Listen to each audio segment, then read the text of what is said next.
Hello, and welcome to The Fool and the Philosopher. The Philosopher and the Fool. Although, I do think that people who did too well in English class think they're clever and think that that's how stories are actually written. Like, I was reading Summus Prolium, and in it,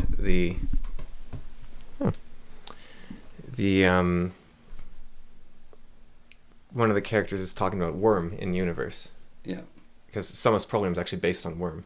But they're talking about Worm as if it's a book that exists in their world, and they're saying, oh, it's based on what happens when you bully kids and the consequences that can result from that. I was like, no, you are really reducing a series down into something that, like, you do not understand the story. It is not that simple. People do not just go in with a propaganda piece and say, I'm going to craft a narrative to express this idea. Isn't Sword of Light basically that? Oh, Sword of Truth. Yeah, Sword of Truth. Maybe? I haven't read it, but I hear it's very much like Ayn Rand stuff. Yeah. And what's weird about her story, she definitely went in with propaganda she wanted, but she managed to write a half-decent story with that. But, so, in the past, because I watched the movies and remember them better than the books of Harry Potter, I've tried to defend Snape's actions and say he was actually a good person. Yeah. I now re-listening to the stories on audiobook, and I just finished Prisoner of Azkaban. And Snape... Azkaban. Yeah, Azkaban. Snape is basically responsible for Voldemort coming back. Yes. Yes. But the only way to... You haven't read book 4 yet, have you? I'm just on to book 4. Okay. The only way they were able to defeat Voldemort was because Peter Pettigrew's life was spared by Harry. Yes. So Voldemort's invincible. He has the Horcruxes, and Harry has the Horcrux. Yeah. There's a moment in book 4 at the very end when Harry is on saying, like, Cedric's dead and everything's horrible and Voldemort's returned. Yeah. And Voldemort used my blood to resurrect himself. And Dumbledore, for a moment, a look of triumph appears in his eyes. And then it's quickly masked, and he's like, oh, this is so horrible, I'm so sorry. Because Dumbledore knew that... how does it work? It's been a while. But basically, by trying to take Harry's protection into his own blood, Yeah. Voldemort made it...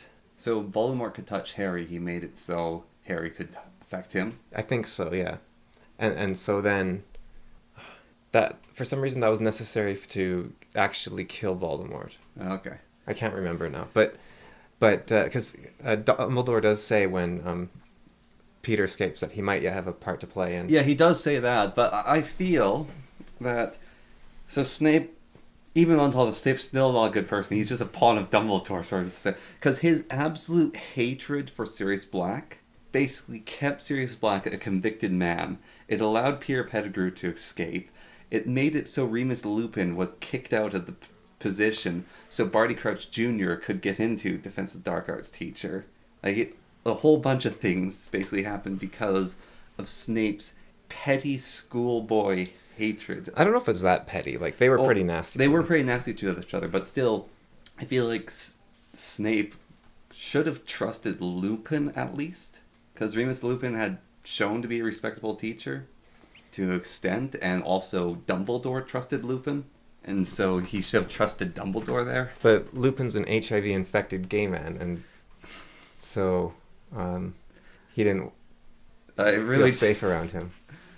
That is such a forced metaphor. A lot of people say that werewolves is HIV. In multiple fiction, not just Harry Potter. I have never once thought of that. I think it's fairly popular. Really? Yeah. That is ridiculous. It's a cursed person that turns the... Werewolves have existed for hundreds of years, and they're very hard to kill. Yeah. But... whereas HIV people, very recently, they didn't very last. easy to kill. Yes, and they didn't last very long until recently, because we've had... No, but there's a stigma for a person that is normal, except for their disease, which causes them to be dangerous to others around them. Is lycanthropy a disease or a curse?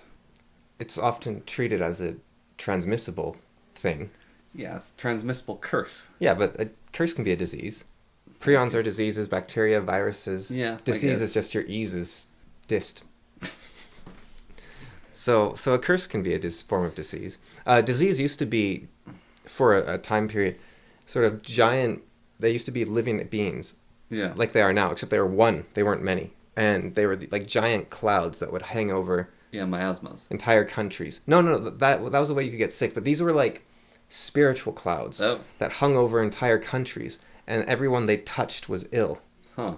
And so they had like their fingers touching like thousands of people and sickening them. These giant cloud beings, and so you could like, get your cloud fingers off of me. You know how was it? So the original thought of fire was these particles on fire, it's these heat things, and you flick them onto people, and that's how heat would appear. But I was like, no, it's actually energy, and we are so much more enlightened. And then so there's these little particles which are basically heat, and they're applied to things. And so diseases are these giant hanging cloud beings. No, we're so enlightened. There's these tiny little feelers. It's going to turn out that diseases are like fifth dimensional beings, and the bacteria are just the intercepts where they interact with our reality. It could very well be, and it doesn't really.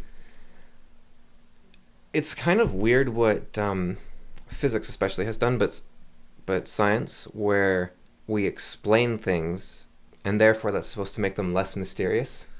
Like, oh, we can explain why lightning happens. It's friction and what. It's like, yeah, but there's still lightning. Yeah. We still live in a universe with lightning.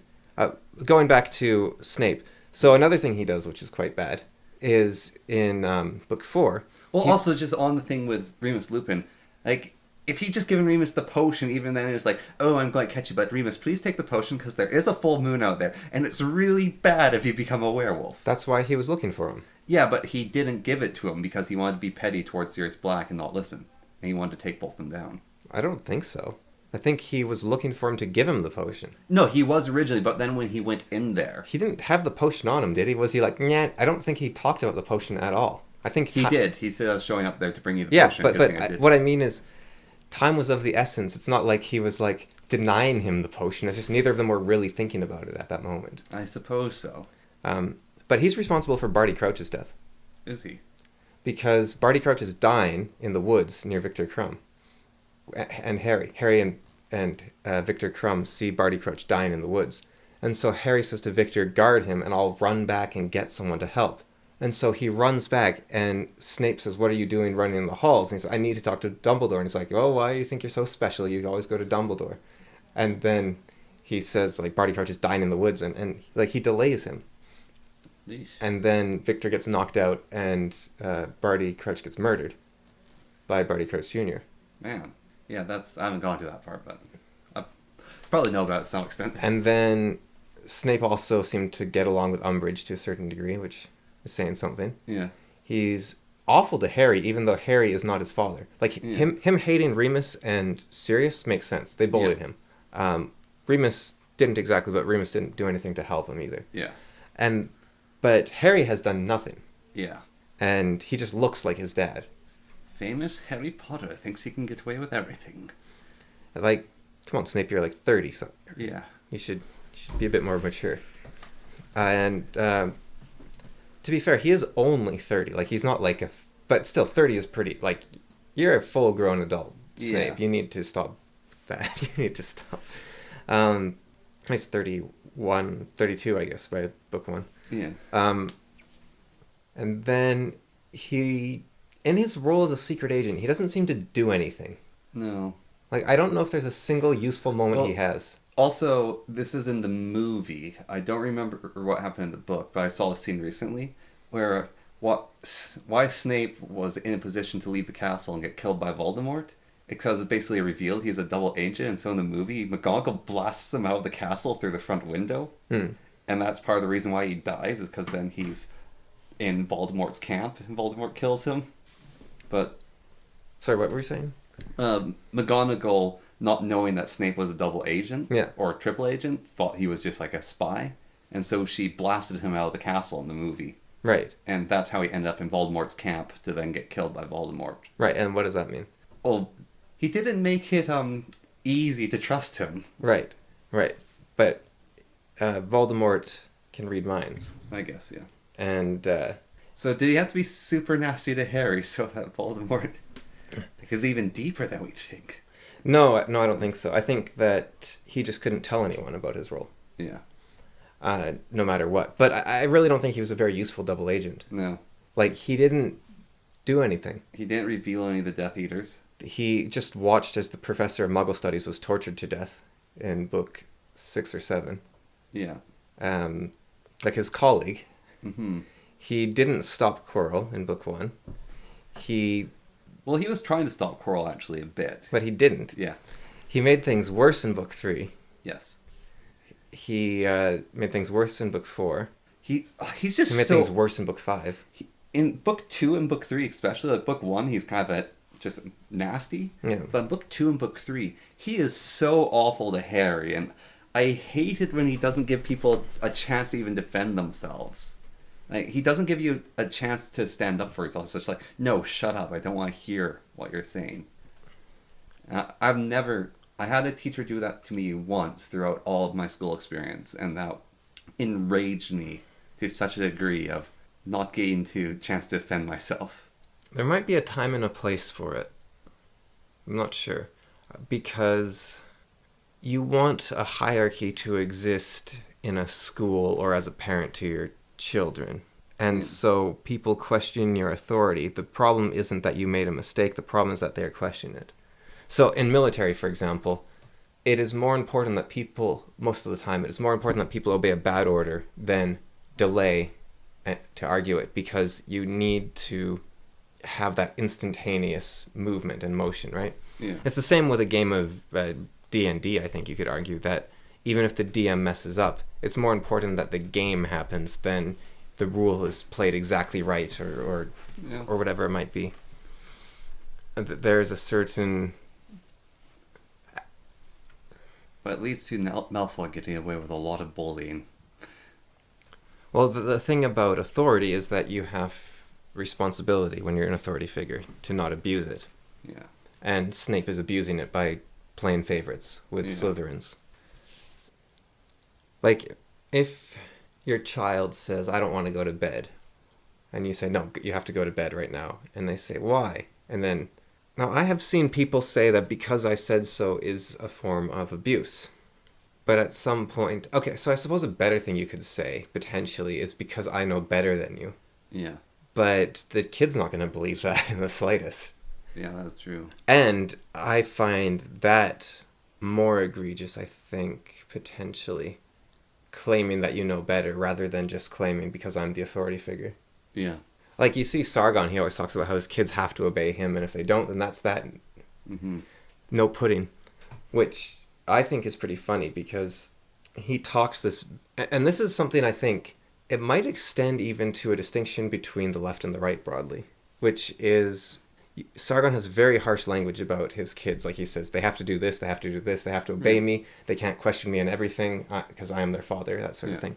And then you get hints of how he treats his kids, and they are like incredibly doted on and spoiled, and like, oh, you don't get pudding this night? It's like you get dessert every single night, and that's a punishment to miss it one night? Like, that is... And like he's like, you know, if I'm sure if they ever asked him, like, I need you to pick me up, he'd go out and grab him, or like, you know, hey, can I have this toy, please? Okay, I'll buy it for you, that sort of thing, right? Yeah. But then there's a sort of opposite side of, oh, I would never say to my child, like, oh, you have to obey me. But then you just sort of throw them to the wolves and don't get them anything, or even ask if they want anything, and you don't give them any say in the household. You don't, like, any demand they make is an affront to you because you're such a good parent. And rather than... Because I think personally that kids need to be part of a household. Yeah. Right? I think that they need to think that they live in that house. Oh, one thing we were told a lot when we were kids... I had a concept. When you have your own place, you can do X, Y, Z. Which is essentially saying you don't live here. Yeah. It's essentially saying this house isn't yours, you don't live here. Yeah. So I had a concept, which is... on the thought of you giving someone a gift, and once you've given it to them, it's theirs, right? Yeah. And so the thought of so you have a kid, right? And when they're 5 or whatever, you basically explain to them, so this room is yours, And you just sort of like, that's it. Like, this is your room. And there's going to be like a few rules because it's attached to the house. But this is your room. It's a part, like, you're part of this household. And then later on, like, when they're going to be moving out or whatever, you say to them, all right, so you can keep this room. And it can stay the way it is, like, have all the stuff in it and be your childhood room. Or I can buy it off you and have the room back because it's yours. And it could be in my house, so I just buy it off you. I think that the parents have already... It's tricky, but I think... No. I don't think the kid owns the room, but I think everyone lives in the house. That's fair. And I think that everyone that lives in the house should have a say in that house. I was just showing how bottom right I am on the political compass. But why would you give your kid a room? Like, they're renting it from you. When they move out, you should get them to pay... maybe I'm not that bottom right then. When they move out, you should get them to pay you back rent. Like, would that be like middle right? I don't know. I think yours is just giving the kid like free stuff. Like that's like super left. Maybe. But yeah, no, having them just be a part of the household is definitely. Like I said, when we were growing up, we're often told, well, you can't. Hey, can we have this or do this or do that? And it's like, when you have a place of your own, you can do it. It's very dismissive. Yeah. And it's saying that you don't live here. And that means that, like, I was walking home one time, and I looked at the house, and I thought, I don't live here. Yeah. Like, I was like, I do not feel a sense of coming home. This is just a building that I happen to sleep in. Yeah. It's not a nice feeling. No. And I think that's also a problem from divorce to some extent. But the other reason I don't think you shouldn't give the kid a room is actually because, like in the Sargon example, I think that you do want to actually have... I'm not saying you shouldn't say no to your kids. I think you should say no to your kids a lot. There are ways to say no. Yes. And you can't give your kid free reign of the room, otherwise it'll turn into a pigsty, right? Yeah. So they can't own the room. They can't drill holes in the wall or just leave stuff lying around everywhere. All right. Not to name any names or point out any specific examples. But I think you pointed out enough. Leave walnut shells lying around. I said you pointed out enough. And it looks cool. Stuff their bunk bed full of... I said you've said enough. Yeah. So I think that you need... It's tricky because I do think there's an aspect of authority. And I think that why Sargon might be speaking the way he's speaking is maybe he was given too much free reign or something. And he feels like he wants to correct that imbalance. And so his rhetoric is quite hard line, but his actions, which he's demonstrated, are not at all.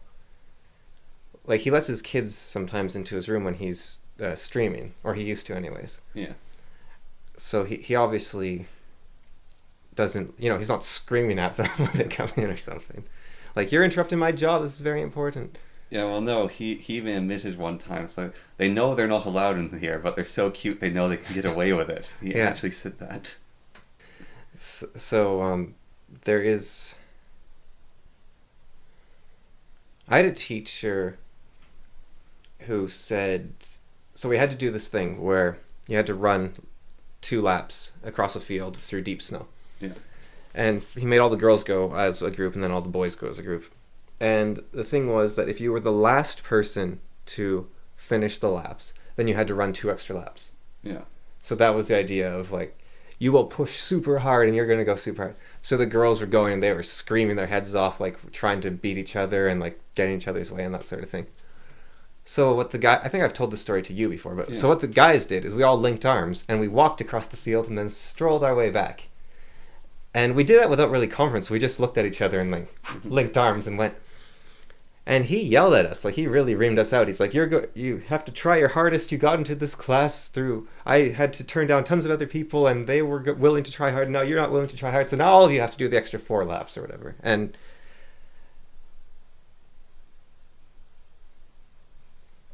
I didn't like that. But there is an aspect to establishing authority. Now, my thought there is... You look very weak if you established authority in the wrong times. And I think that was a wrong time. Yes. Because that was just people being creative. He should have laughed and said, all right, you lot, do another lap. Yeah. like, or oh, you're all last. Everyone Yeah. like our grade 7 teacher that we both had. Yeah. He would have made everyone do an extra lap, but he would have been laughing. Yes. Yes, he would have thought, you're very clever, Yeah. now do another lap. Yeah, like he would have appreciated it and still said, all right, you got to do the extra lap because you're defeating the point of the exercise. Yeah. But he still would have rewarded you, at least in words, for the creativity. Yes, and you also know he would have told that as a story later, and that's its own reward. Yeah, many years down the line. This is another thing. This isn't a thing about parents, and I don't know how to teach this. The only person that can teach this is a teacher, and they would lose their job if they taught this. But parents and teachers don't want kids who obey them. They want kids who push against them.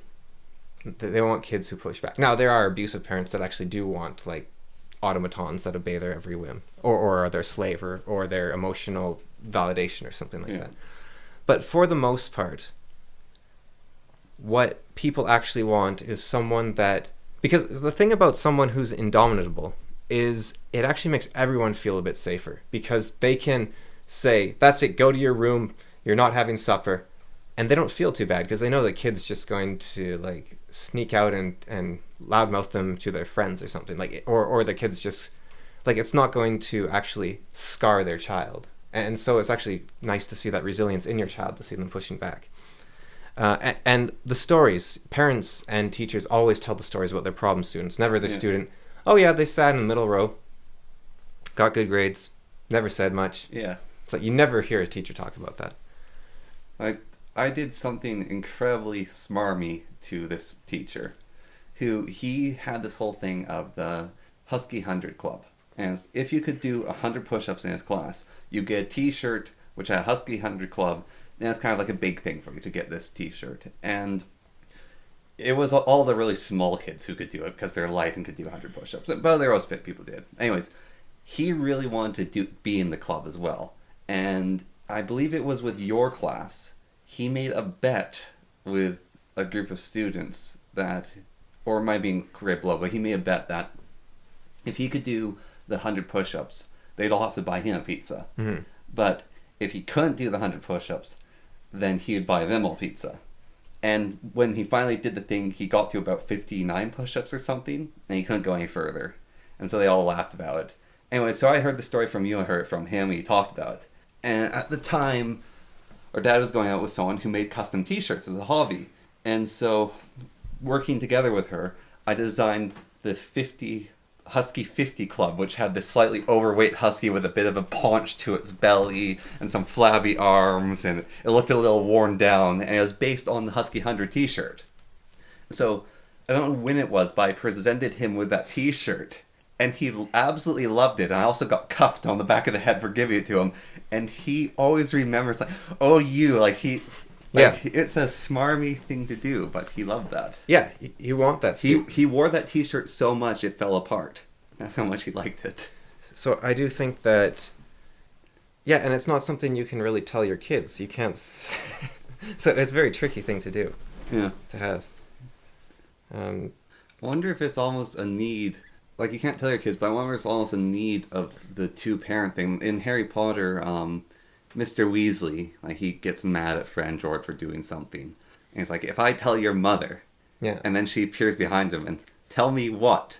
And he goes like, oh, it's nothing, Molly, it's nothing. Yeah, so... And, like, so the two parents, like, even if one's, like, slightly harsher than the other, but, like, in this case, the father's, like, he's reaming out the kids, but he's not going to do anything to it. And he's saying, like, the threat of their mother being there. And so the dad is sort of the person who you can sort of get away with stuff. And so you try to dance around your mother with that. Yeah, so I think you might be too young to remember this, but I'll give another example to start with. Last weekend, our aunt and uncle were up, and you weren't there. And our cousin came up as well. Yeah.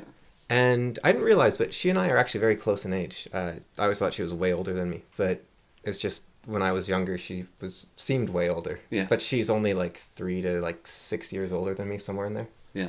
And it was interesting watching her interact with her parents, because she acted as if she felt completely safe with them. Like, she was able to tease them, and there was a point where her mom was texting at the dinner table, and she just grabbed her mom's phone and put it away. Yeah. And that just stood out to me. And then so when we were much younger, I don't even know. Yeah, I think you were born, but you would have been like a baby or a toddler. I remember I went and asked our mom, "Hey, can I play on the computer?" Yeah. And she said, "No, not right now. Like you can't play right now." Yeah. And so then I went over to our dad and I said, "Hey, can I play on the computer?" And he's like, "Yeah, sure, for like 30 minutes, go ahead." And because they were in different parts of the house. Yeah. And so then I go down and she's like, "Wait, what are you doing? What Dad said I could." And they just both laughed. They're like, you're playing the system basically. Yeah. And so after that point, I think they actually used to say like, after that point, I'd go and like, "Hey, Dad, can I play on the computer?" And he'd say, "Did you ask your mom?" Like they would actually start like communicating. It was very fun and funny. Yeah. And you feel very relaxed and sort of like you can explore within this space. And you can sort of have fun with the system and bend and break the rules. Yeah. And I think with divorce, the problem you get is the parents, they have to be the authority figure and they have no one to play good cop, bad cop with them and to switch roles and to... Yeah. And so they have a lot less lenience, and it's not their faults, I mean, beyond the divorce itself, Yeah. but it's not their faults in the raising of the child. Yeah. And then a step-parent, in theory, could potentially fill that role. But the literature on step-parents and child psychology is... Well, like the abuse rates are like 30 times higher. Yeah, or the abuse something. rates is high, but also just kids have a huge problem doing any sort of adaptation to a step-parent. Like, it's very often, I think in my case as well, that you can even feel comfortable with them in later life. Like, it takes a very, very long time. Yeah, yeah, I was actually crazy. I heard about this on Switch and Adam. I can't remember, it was Adam was saying it, but I can't remember the exact statistic. But it's basically that biological parents don't abuse their children. Like, almost ever. Yeah. Now, I don't remember if that was... Or it might have been, like, there might have been qualifiers, like, outside of alcoholism or something. Yeah. Because obviously an alcoholic's not going to care nearly as much as... Yeah, crack addict and all that. So it might have been, like, outside of severe mental illness and alcoholism then step... Because I'm sure that there's plenty of biological parents that are just terrible. But... Yeah. Because of, like, alcoholism or something. Which is not a good thing. It's just to say that the statistic might have been only for a certain group. But it's more of the 300% more likely to abuse. Is huge. No, like 30 times. Like I said 3,000. Sorry, I should have said 3,000. Yeah, Right, well, 29,000 for 2,900. Yeah, 2,900. Yeah, and it was a real shame. Like I was thinking about that. I was thinking like, man, this kind of sucks. Would have been a nice thing to have. Like it's one of those things where you have to mourn it and just keep going. But yeah, no, you do. But it isn't. But I still think you do have to recognize it and mourn it. Yeah, it's in Wizard and one of the Wizard books. I can't remember which one it was, but it's on that planet where the population is incredibly controlled. Like Christopher Stasheff. Yeah.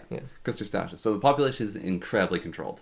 The Rogue Wizard, probably. Yeah. Right. Yeah. Not the Wizard in Rhyme. No. Yeah. But so the population on this planet, basically, you do not decide who you marry. It's everything's set up. You marry people who are still in your class, and the main character's parents, it's like don't really like each other, but they get along well enough.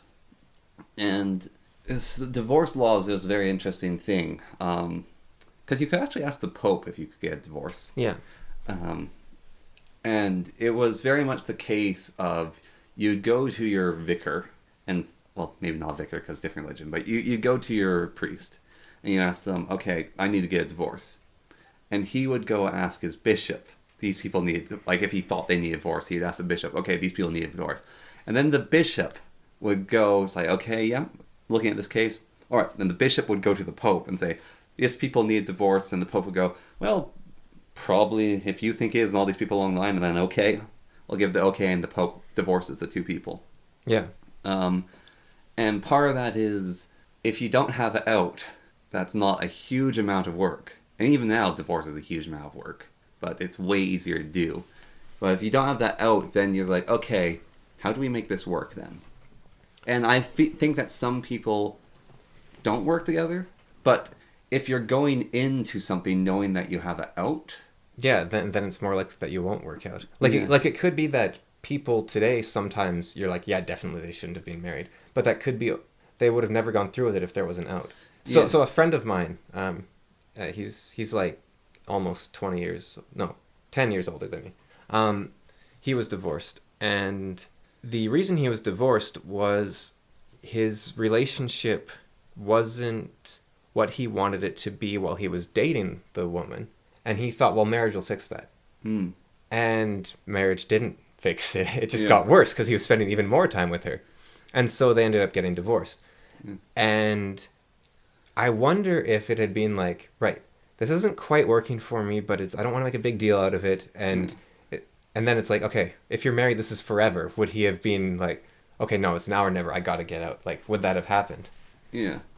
Maybe not. Maybe he would have gone along with and made the mistake anyways. I could see myself making a similar mistake once upon a time. I think I've changed enough that I wouldn't make the kind of mistake he made anymore. But I could definitely see it happening. And it's really unfortunate that it happened. But yeah, I wonder if that out does allow that thing to happen. But there's obvious cases where, like our dad's parents, for example, stayed together for the sake of the children, which in quotation marks, because I think what you have to do as well is you can't stay together for the sake of the children. Like, you have to stay together for the sake of the marriage. Yeah. Because otherwise the children are the focal pin of resentment. Yeah. It's like, if it wasn't for these stupid kids, I could get out of this place. Which I don't think... So, for the sake of the children, you should stay together. But you shouldn't stay together for the sake of the children. Yeah. You need a different reason to stay together. And some people just don't work out. And some people shouldn't be married in the first place. Like, there's abusive people out there that you just need to get away from. And they shouldn't be married to anyone. Yeah. There's monsters out there. So, and that's where the bishops come in. Yeah. Or the Pope. I wasn't sure if the bishops could issue divorce or not. Well, I was saying that the bishop would talk to Yeah, no, I thought the bishops could, though. I don't think they could. I think it's only the Pope. But what's interesting, do you know about... So that actually whole system there that I talked about, though, is based off Hebrew tradition. And I heard Jordan Peterson talk about that myth where it's like, it's like, all right, so the oldest man of your family can then talk to this elder, and then there's 10 elders, all the way up to Moses. And then Moses can talk with God. Or be the judge, anyways. I was thinking that would be basically the ideal form of government. The problem is, it doesn't... The only way to make it work would be a computer program that completely invaded everyone's privacy. Because you can't organize yourself like that. Like, it's way too complicated. Well, with a small population, you can do it. Maybe. Like, you'd have to be really small. Like, because for it to work, you have to know every single person's position. You don't just have to know your 10 guys' position. You have to know everyone's position, because you're trying to make a group of 10 guys. And you say, hey, are you in a group yet? Hey, are you in a group yet? Hey, are you in a group yet? Hey, are you in a group? Yeah. And you have to go through every single person in the colony. Or what you do is you have a section of ungrouped people. Yeah. And then, but you still need, all right, it's grouping day. All right, everyone get over. And then someone dies, and it's a nightmare of elections and getting the person in there. But don't the Jewish basically have that system partly in place with the council of older... I don't know. Fellas? If they have a... If they have a system that makes it work, then yeah. I think they have something pretty similar. Like, they have the family units, and they have their can't remember the name of the person. They wear the top hats, not the yarmulke, but they wear the sort of bigger top hat, and they usually have braided hair. But yeah. Yeah, I don't know much about Jewish culture. We don't really have Jews in Canada, as far as I'm aware. I think we have a few, but yeah, but I mean, like the States, nowhere near like New York or Florida. Yeah. Or the States in general. Well, something that was very strange to me is just on families, because like the Jewish family have their own structure. So Asian families in Canada, I've noticed a lot of times going into them is, so you go into the household and they have all the bedrooms set up. And even though they've moved to Canada, like they moved to Vancouver, then moved sort of somewhere else in Canada, part of the house, like the rooms belong to their parents. And it's because like it's usually the elder child taking care of the parents in later life, but they have like this parent room, then this is the kids' rooms. And sort of like their parents come along with them later. and it's very much a house of many generations in it. Yeah, sounds awful. I think the other thing about Asian houses is they tend to be quite large. Yeah, well, one of the houses I was in, it was a quite large house, but it had these giant wooden gates inside the house that could completely cut off parts of the house from other parts. Well, I've seen Like there were these huge doors. Like I've seen layouts where it's essentially multiple buildings on a single property around a central plaza.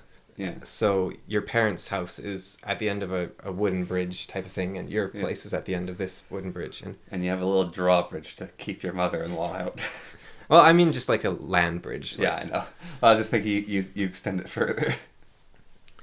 Because it's actually is weird. So the mother-in-law comment. One of the things that Jordan Peterson said is when you're looking for a partner, you have to also part of it is realize like their closeness to their parents, because you're not only getting them, you're getting the rest of their family to a certain extent. And in university or college, I guess, there was someone I was sort of going out with, and it was like sort of like we were both kind of uncertain with it, so we never called it dating, but we were basically going out. And they invited me over for Thanksgiving, and when I was at Thanksgiving, part of my brain just went, can I deal with their family? And that's partly unfair to them in a way, I think. But it's just like it adds more of it together, and it's like, yeah, I think we should just keep this sort of like, instead of dipping towards the relationship, just dip back down to being friends completely. I'm not sure. That seemed... So Jordan Peterson's comment, if I recall correctly, was saying you don't want to be with people who have a bad relationship with their family. Yeah. It wasn't, do you like their family members? It was, is your significant other, do they have a good relationship with their family? Mm-hmm.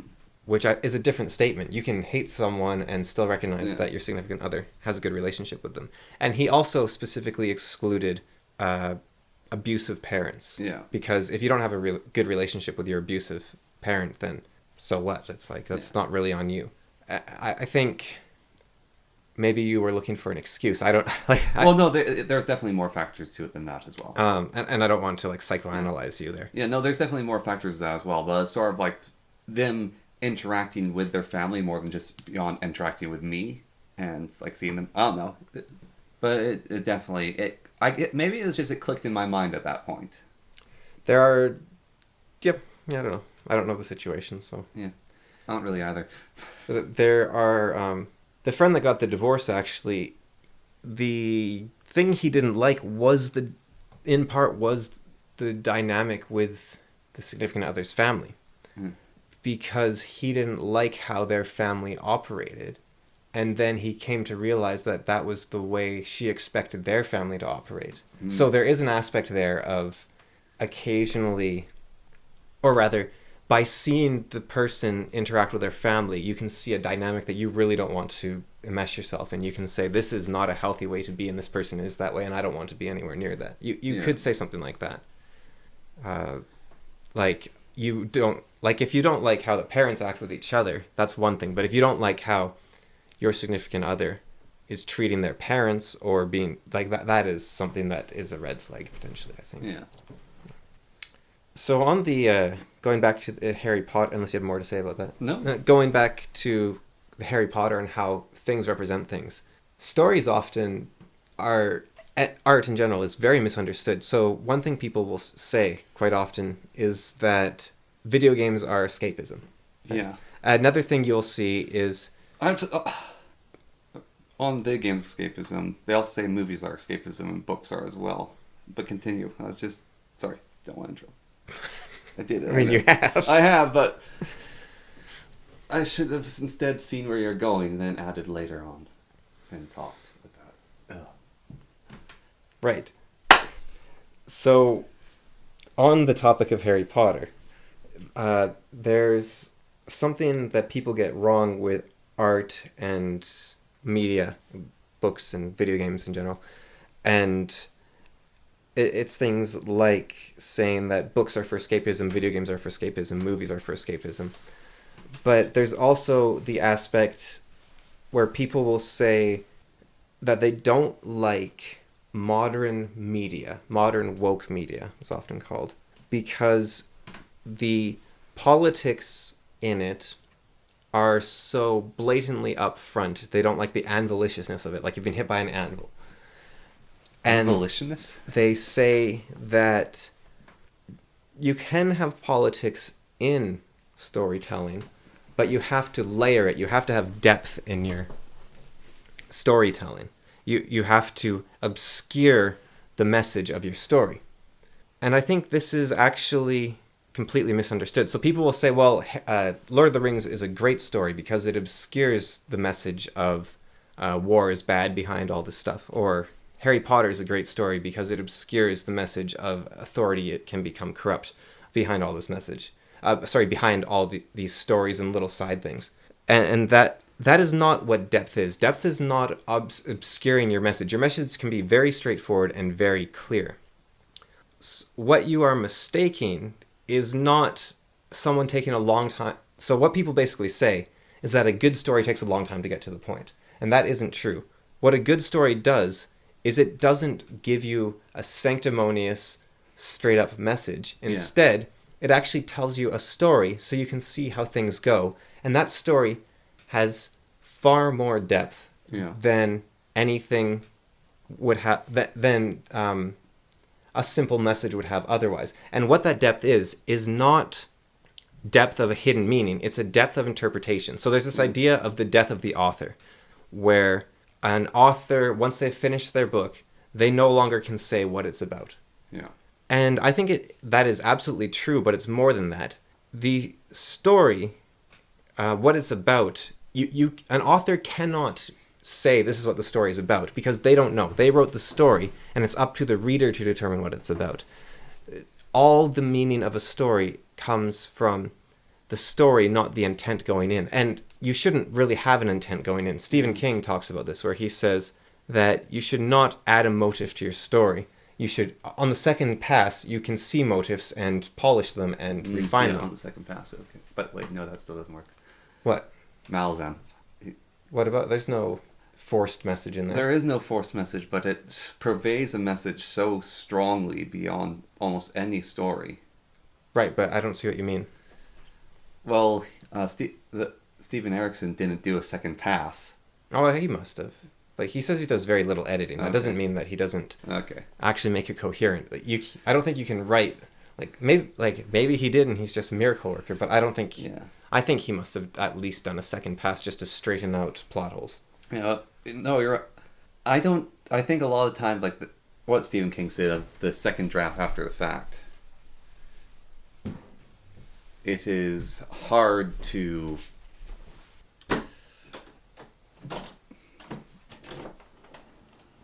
doing the first draft.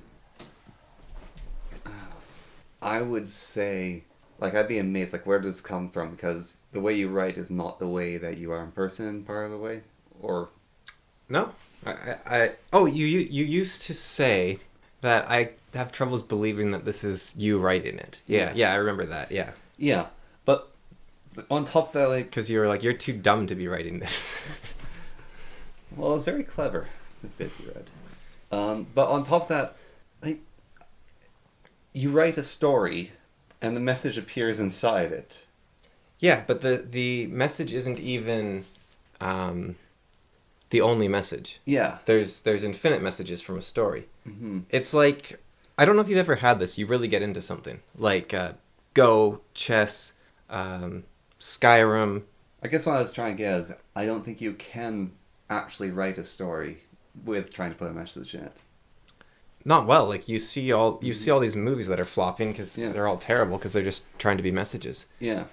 But yeah, so you got you play a lot of chess, you play a lot of Go, you play a lot of Skyrim, something like that. Yeah.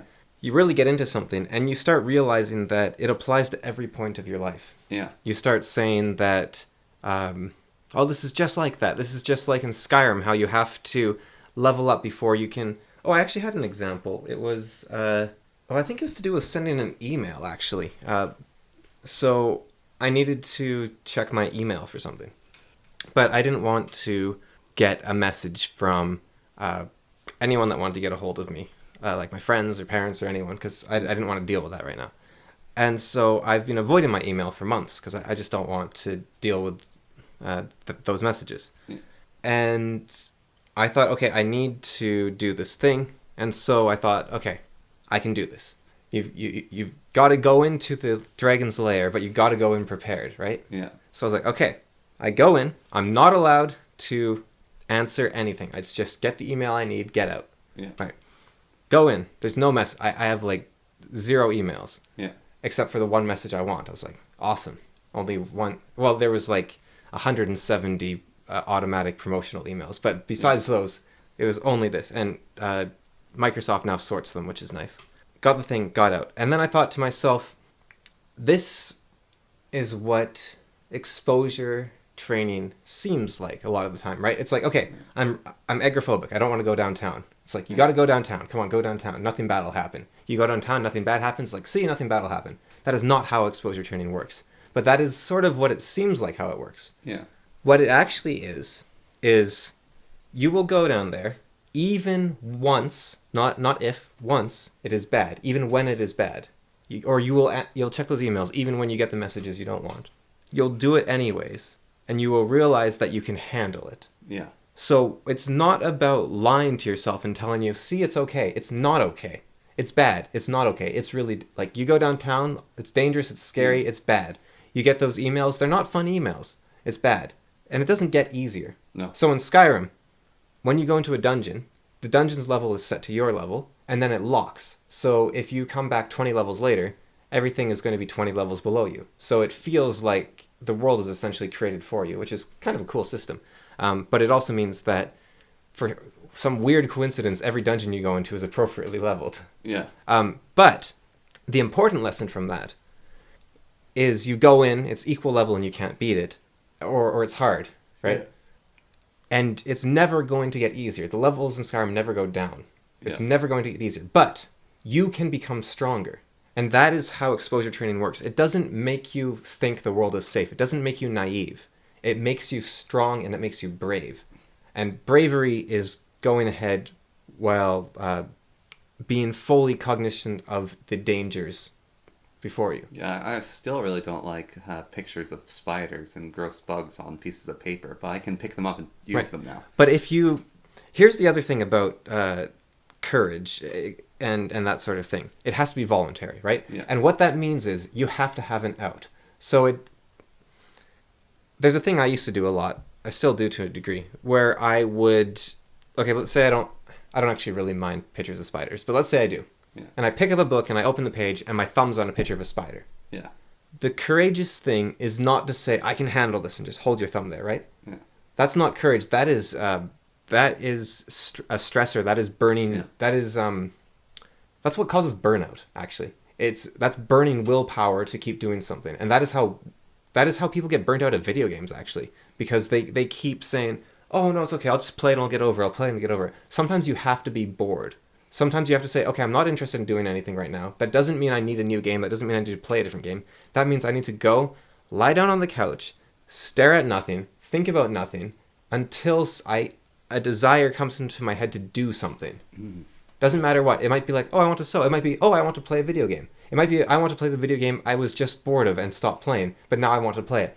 And then you go and do it. But sometimes you just have to... I think we really need to teach people how to be bored.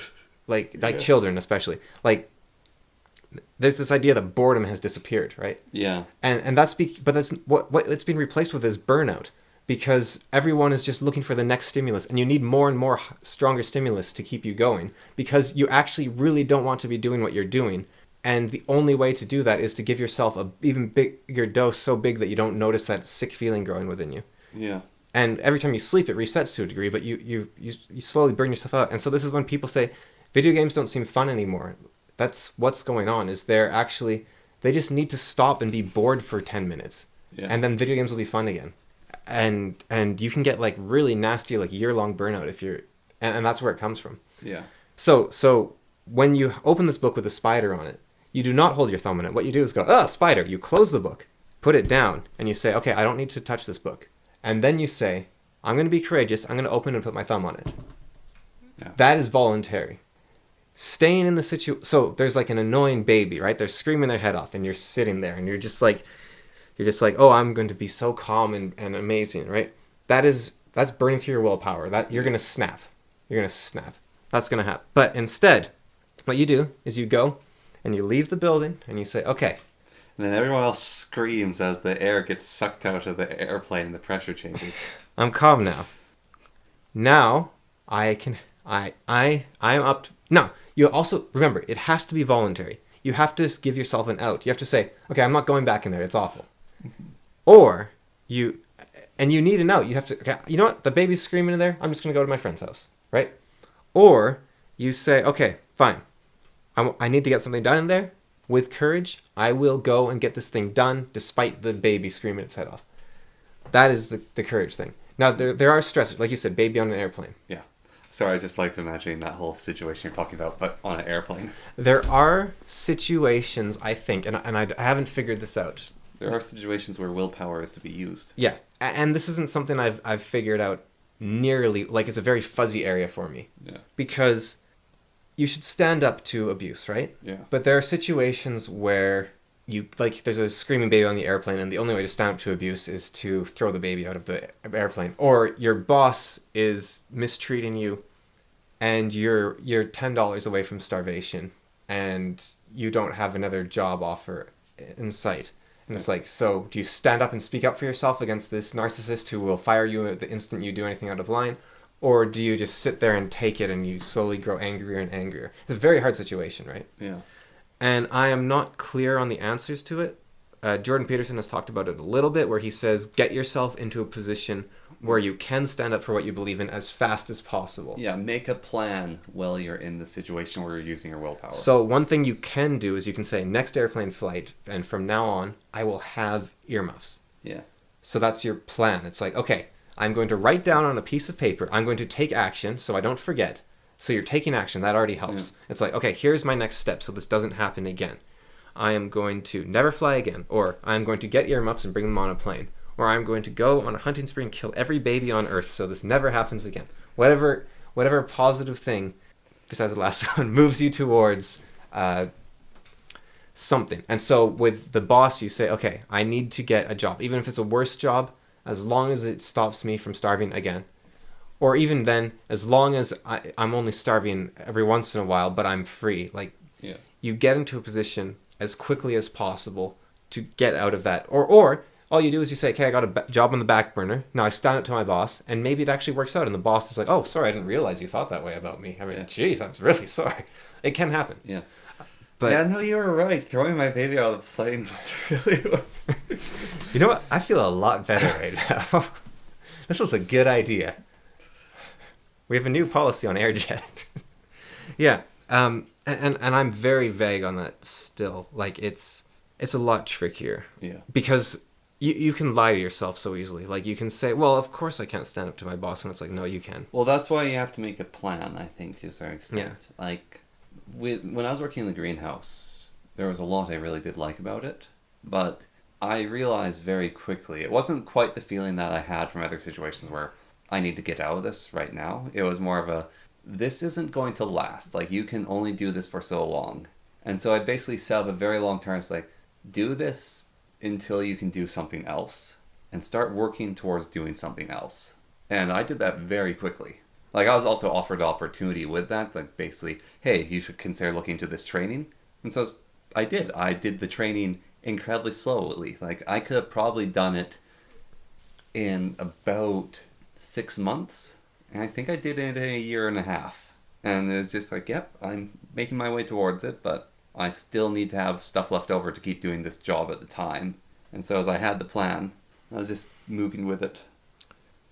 So, Daryl Plays Games, or Daryl Does Games, released a video recently which he titled, How to Enjoy Outer Wilds. And then he changed the title to Outer Wilds is Not a Video Game.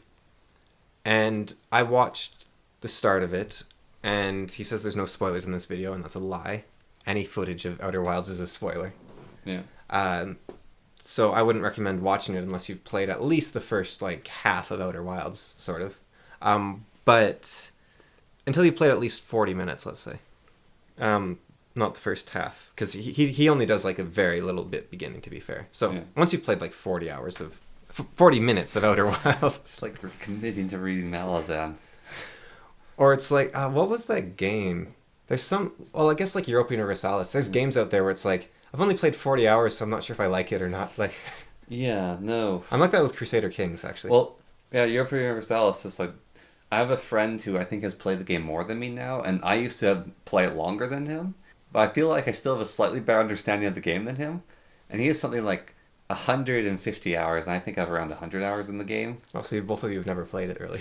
Well, yeah, I have another friend who has like 8,000 hours in or something. Well, like a game is like 100 hours, like a single game, depending on what speed you play on. Most people, once you get past that about 300-hour mark, you start wanting to play the game on max speed basically all the time. Yeah.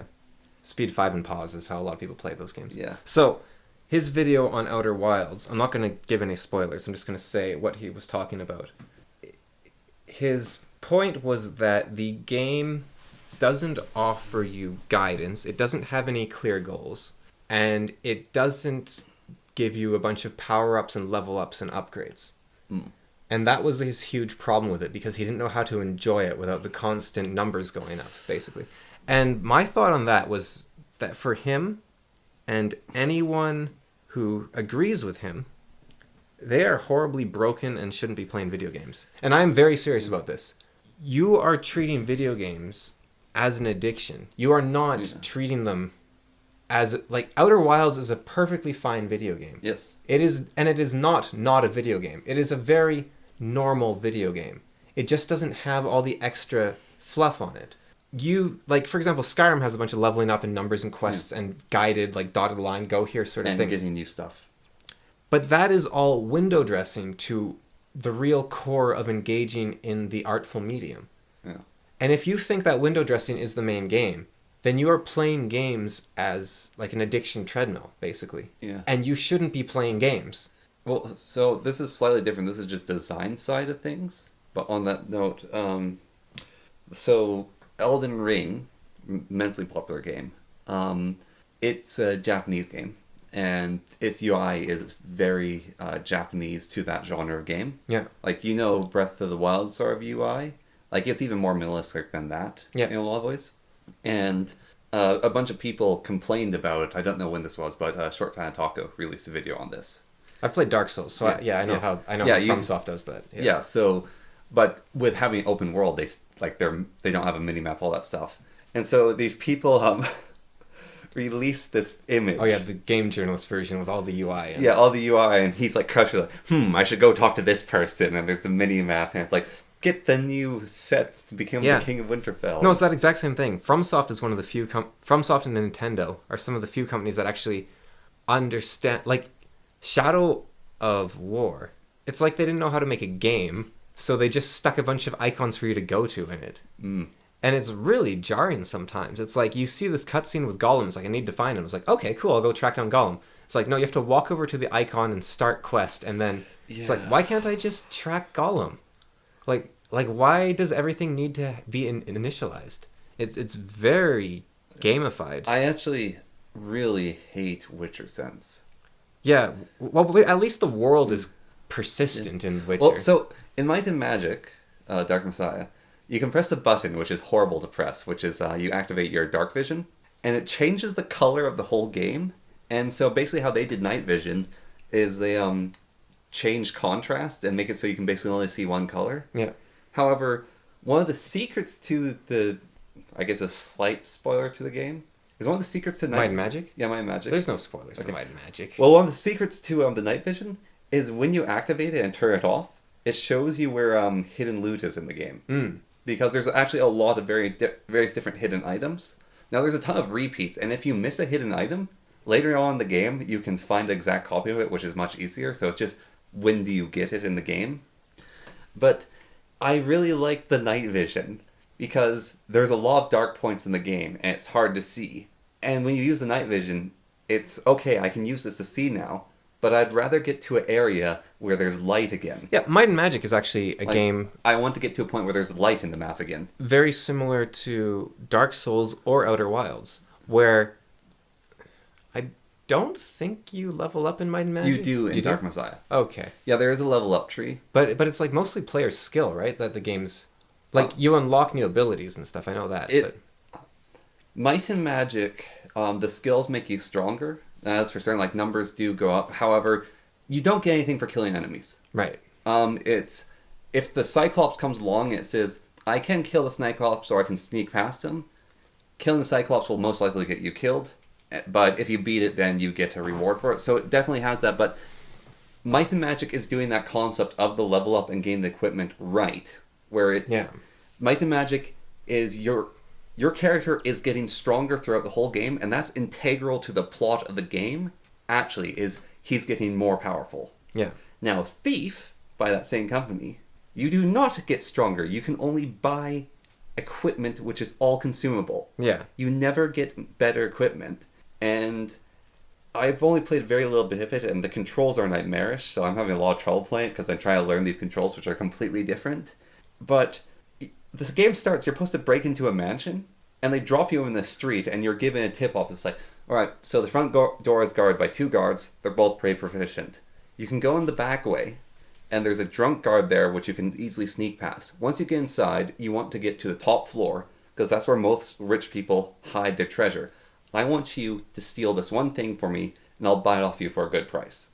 That is what you're given in Thief. But you can steal way more and make money off and of it. Yeah. You can walk through that front door. You can take out your sword, try to beat both guards at the front door, then get chased the whole time if you want to, throughout the whole manor with more and more guards pouring onto the streets. Yeah, you know how in Assassin's Creed when you have a tailing mission, and if you like step slightly outside of the hearing of one of the people, or you like go around the wrong street corner for half a second, it's like it's desync and restart mission.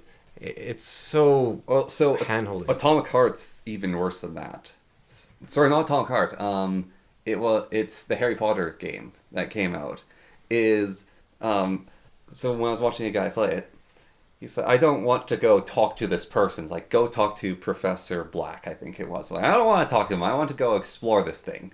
And then it's like, no, you can't explore. And he's like, well, I don't care. And he continued walking away. And then his character died. And he's like, went back. He's like, what, is there a sniper in the bushes ready to kill me? It's like, this is an open world game.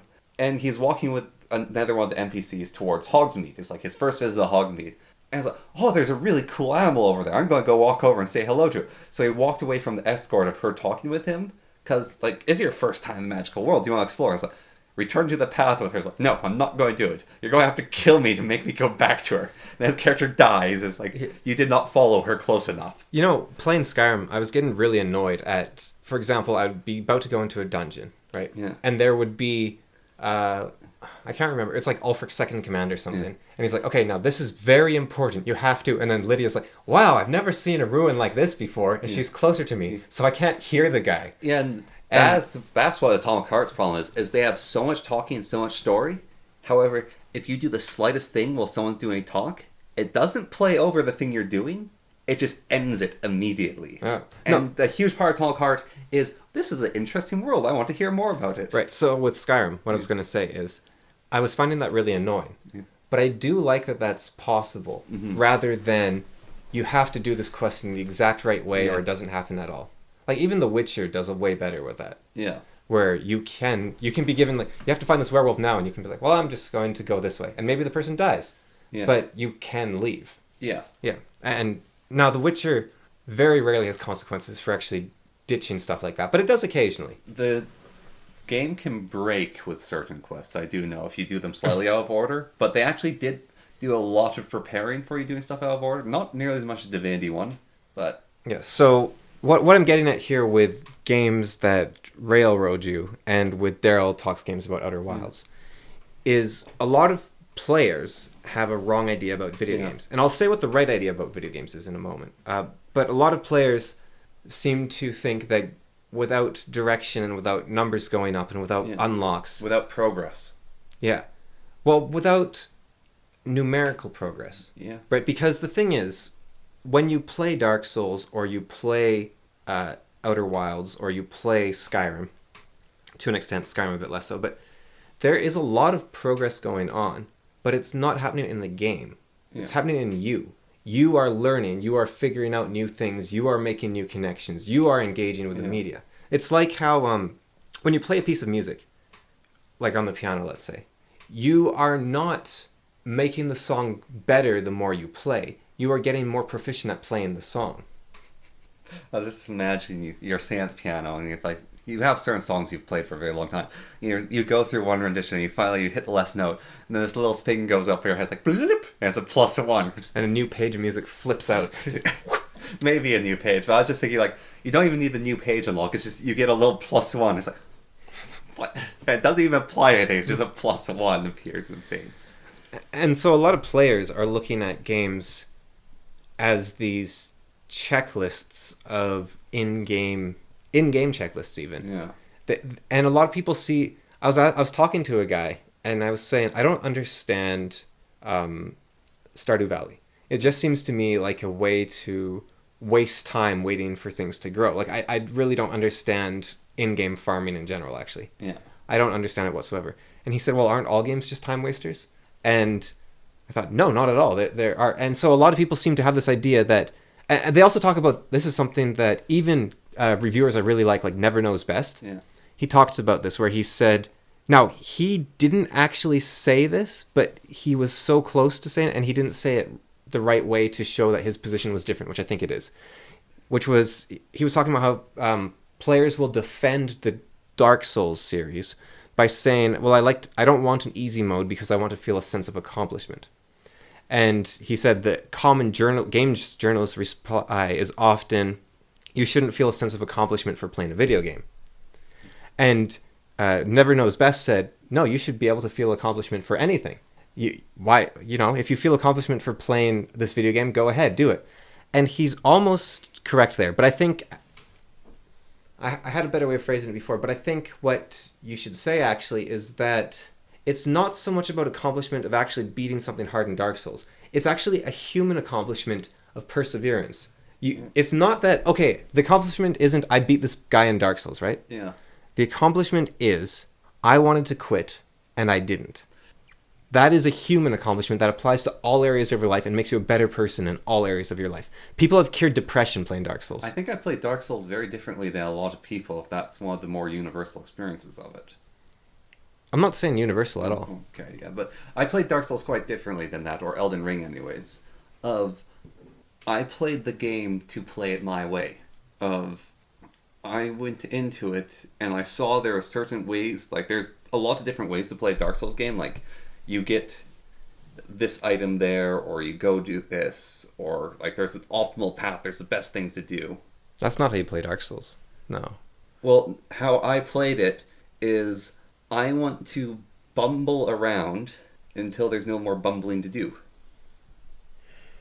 Like, I didn't go, oh, I'm going to beat this game, I'm going to persevere against this. No, I think you're missing the point. There are people, and maybe I didn't explain. So, there are people who want easy modes for the Souls games. Okay. And people will say, no, don't add an easy mode because it will remove players' sense of accomplishment. Ah, okay, yes. Yeah, I should have explained that first part. Yeah. So... then I understand that, yes. And then the video game journalist's reply to that is, no, you shouldn't feel accomplishment for beating a video game. Mm-hmm. And Never Knows Best's response was, you can feel accomplishment for doing anything. Yeah. And I actually disagree with the way he framed that, because I think instead what you should say is that perseverance through something hard is great in any medium because it applies to everything. Yes. And like I said, there are people who have overcome depression by playing Dark Souls. I can give another example where I was playing RimWorld, and everything was on fire. All my colonists were, as most RimWorld playthroughs go. Everything was on fire and all my colonists were down. All my colonists were down, except for one. Now, she is nearly invincible. Okay, she's got plasteel skin. Yeah. Which is with the new biotech. However, she also has a condition where she can't fight. She's completely nonviolent. And she faints if she's next to hostile pawns for too long. So there's a bunch of raiders in my base. Everything's on fire. I have one colonist who's up, but they faint if they get too close into combat. And I was okay. I'm ready to just Alt F4 here. Like this is, it was one of those raids as well where it's not like a close fought thing. It's like, okay, I'm struggling. I just lost all my people are starving, but maybe if I can make it through the winter, I'll have enough food to start playing the game properly. And then you get hit by like a raid 4 times as big as you think's fair out of nowhere, and they just light everything on fire, and you make a bunch of misplays, and your colonists get like downed instantly without doing anything. Yeah. And it's like this isn't like a proper thing at all. And I was just like, okay, I'm gonna Alt F4 here. And then I thought, no, okay, you know what? I'm just going to embrace the pain and live with my mistakes. I made a bunch of mistakes that I shouldn't have made, and the lesson from that is, next time I should have stopped and not made those mistakes. I could have run away. I could have like gone to a different tile, right? There are options in RimWorld. It's just you don't think of them because you Alt F4 and then you never learn anything. It's like, no, I'm going to live with my mistakes. So then it turned into like this most heroic series of firefighting and rescues. Like, so I had people and like people down and buildings that were on fire. So my one colonist, she ran into the flaming building, picked them up, dragged them to an abandoned building on the far side of the map, ran back, distracted gunfire from a guy while one of my colonists got back up and crawled to safety and then fall down again. And then she went and patched up the child that she had put in the building. And then she went, and I saved every single colonist. And the raiders left. And I put out the fires before they actually destroyed anything super valuable. And I was like, man, this is very heroic. Yeah. But if you're always justifying your previous actions, like, oh, well, I was feeling injured. Yeah. I should, like, my arms hurt. I made some bad choices because my arms were in pain. I had an excuse. Looking for an out, trying to convince yourself you didn't mess up. I messed up the other day. I said something to our mom I shouldn't have, in my opinion. Not nothing bad exactly. It's just I realized that if I don't want certain responses, there's certain topics I shouldn't. It's like, it's nothing. Okay, it's more like this. If you have something you really, really care about, and there's people that don't care about it in the slightest, and you talk to them, you will feel disappointment because they will not give you, like if someone, well, you should learn to stop talking to me about Dota at this point, all right? I didn't say nothing about Nova to him. Just shut up about your stupid little hero game. No, but right, if you go to someone, expect disappointment basically, right? And so I went and I talked to her, and then I was like, oh, I shouldn't have done that. And then I was trying to justify it to myself, like, because I had lost a bunch of motivation for something I wanted to do and I was very excited about. And I was like, well, it's not that bad. And then it's like, no, it is that bad. I shouldn't have done that. Like, if I try to convince myself that it wasn't that bad and that it didn't actually hurt that much or I shouldn't feel that bad, it's like, no, I'll never learn my lesson. No, this sucked and I should never do this again. I messed up. And once I say, okay, I messed up, I'll never do it again. I used to do this thing all the time where I'd pick up the compost lid and it would get stuck. And so I'd pull and it'd fly up and bang against the windowsill and then bang back down and it hurt my elbow. And I would be like, who sealed the stupid compost container like this? Like, don't they know you, like, who's doing this, right? I just like randomly like, growl like, oh, that idiot did, like whoever did it, whoever used the compost last was my enemy basically, right? So this would happen all the time. And one day I was like, okay, you know what? It doesn't matter who sealed the compost lid wrong. I know it's going to be stuck. So why don't I treat it as if it's going to be stuck? And from that moment on, now I just like do a little like thumbnail pry and it like always breaks the seal. And I've never hurt my elbow since. It's like all I have to do is admit, instead of deflecting, looking for someone else to blame, I can just feel like, okay, this is going to get stuck. So I have to be prepared. I got to wear the headphones on the plane instead of getting angry at parents for having babies. People are going to keep having babies as long as the human race is around, by definition. Yeah. So we just can't seem to help it. Yeah. Well, wait. By definition, we need it. Yes. And so looking for an out, looking to convince yourself you messed up, that's the exact same emotional response as an Alt F4. Yeah. You're basically saying, oh, no, I'm not responsible. I'm getting out of this. I'm out. And that's why I think roguelike players are better than everyone else. Well, you said your case of you tried to save a colony. Yeah. Reminds me of a very similar case in RimWorld I had, which is one of my favorite moments of RimWorld, which is I had my one last colonist, and there's all the raiders, and my last colonist was injured, and I was like, okay, I just need to save Glass. Glass was my psychopath. Yeah. He'd been taken down, but he could recover very quickly, and it's like, I just need to get Glass. Anyone else in my colony can die. I just want Glass to live here. And so she was running towards Glass, and a raider shot her. And I was like, my whole colonist is done for. And then this little message showed up, and it's like a figure in a black hat. A man in black, yeah. Yeah, showed up.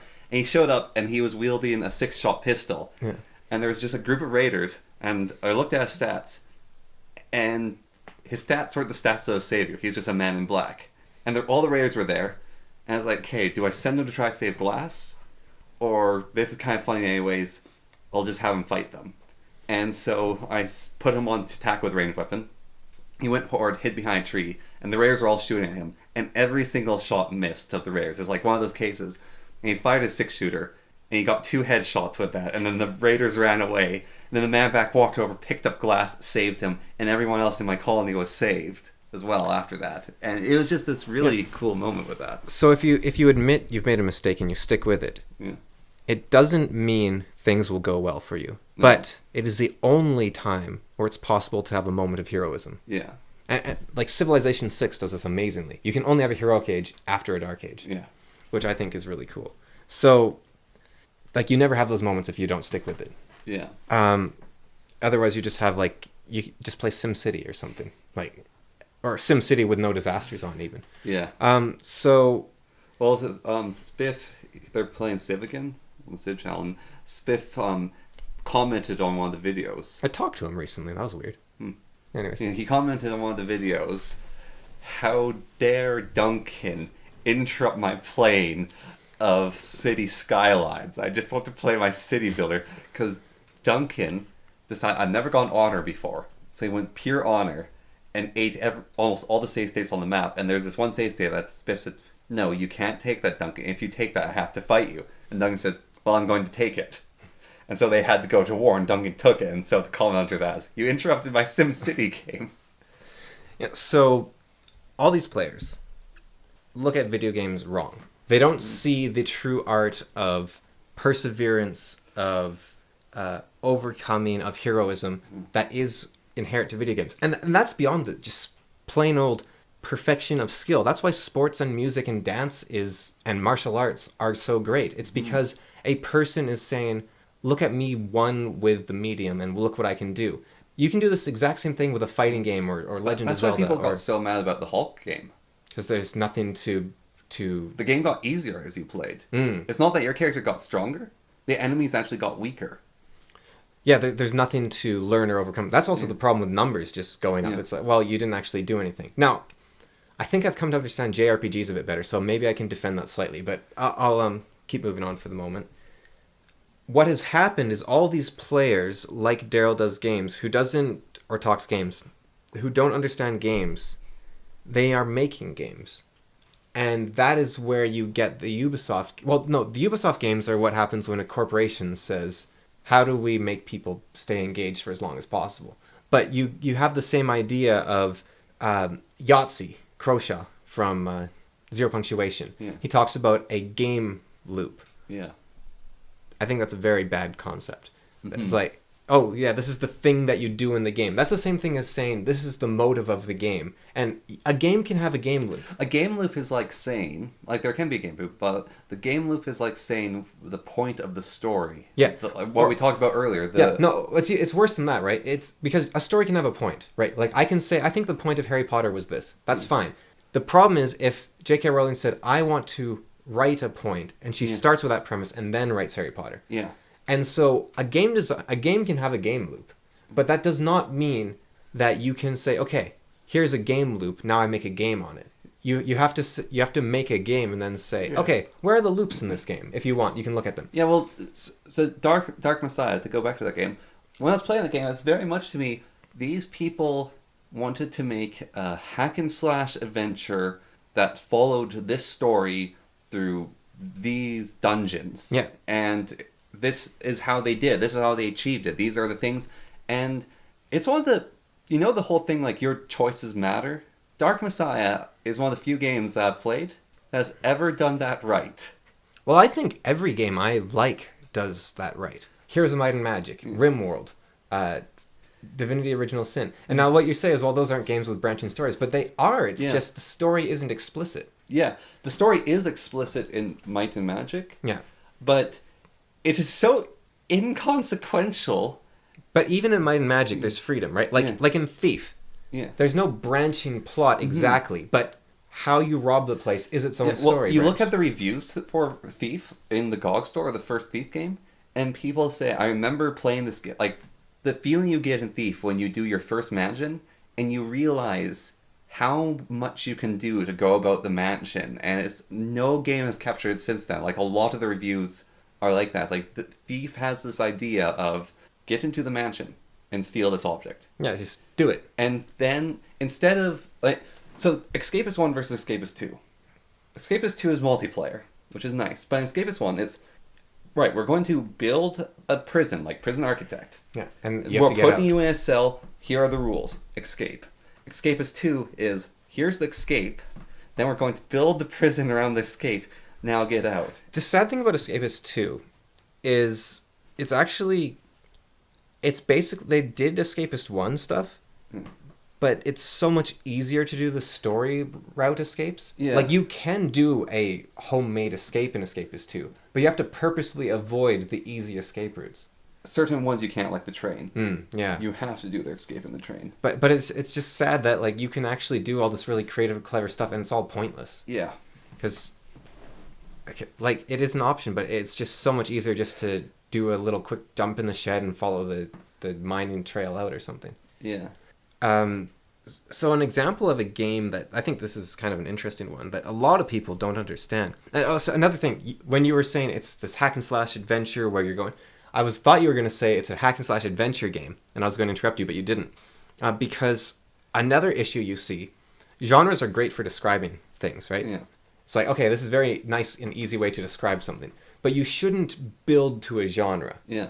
You shouldn't say, okay, I'm going to write a fantasy book. Or you shouldn't say, I'm going to make a strategy adventure game. You shouldn't. You should have a game that you make. Yeah. And then the genre is thrown on afterwards. And people that try to force to a genre, it's the exact same thing. Where I think that's why they say, oh, well, Outer Wilds isn't a video game because you can't really apply a genre to it. Yeah. Like, well, like the closest genre is maybe Metroidvania. It's a walking sim. No, no, it's not. No, it's not. But you could call it like well, it's not a Metroidvania either. No. But you could say it's a Metroidvania walking sim, and then it's like, well, actually that's not a bad descriptor. But it's like, who wants to play a Metroidvania walking sim? But even the first Mario, right? Yeah. So the very first Mario, I mean, Dear Esther could be a Metroidvania walking sim. yeah, but so in Mario, it's not, they wanted to make something fun, and the platformer Yeah.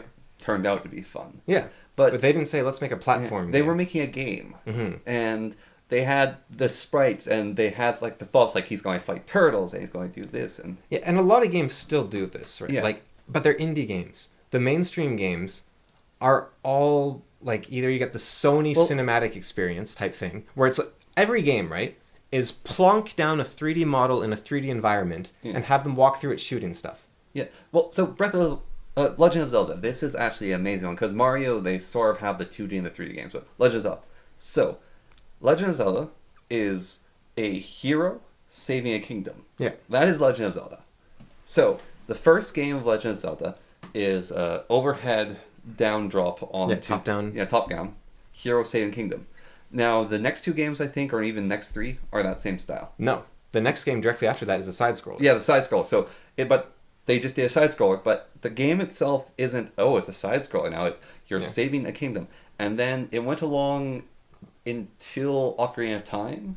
Yeah. And you're a hero saving a kingdom in a 3D environment now, walking through the 3D environment. And it's proceeded mostly in a 3D environment. There are a few games that have gone back. But then Breath of the Wild is an actual 3D environment. Yeah. Because you actually go up and down. Yeah, but a few games went back, like I think Minish Camp and Spirit Train and Four Swords. Spirit Tracks, yeah. And Four Swords and A Link to the Past even. Yeah. Those games... Link to the Past is game 3, but Link Between Worlds. Yeah, Link Between Worlds, yes. So those games are all back to overhead walking through things, but it's still... It keeps the core thought of you're a hero saving a kingdom, and what's been in all the games is there are puzzles to solve. Yeah. It's a game where you solve puzzles. No, you're a hero saving a kingdom, and there are puzzles to solve. It's actually one of the main criticisms I don't like of Breath of the Wild is where people say, well, Legend of Zelda is a game about puzzle solving. There's no puzzles in Breath of the Wild. It's like, and then people complain about rain. It's like, wait, the puzzle is how do I get up that cliff while it's raining? Yeah, and the puzzle's still there. You're just an idiot. Well, like, so there's the little dungeons, Yeah. but you see the Boko golems, and it's like, okay. Oh, the other thing they say, there's not enough enemy variety. It's like one Boko Goblin has more enemy variety than Skyrim. So there's a Boko golem on a field, Yeah. and there are horses nearby. There's like 10,000 things you can do there. But so even then, there's a Boko golem. I can shoot him with my bow. I can attack him with my sword. But then there's a Boko golem in a forest. There's now a forest involved. Yeah. There's a Boko goblin, and there's one of those big guys nearby.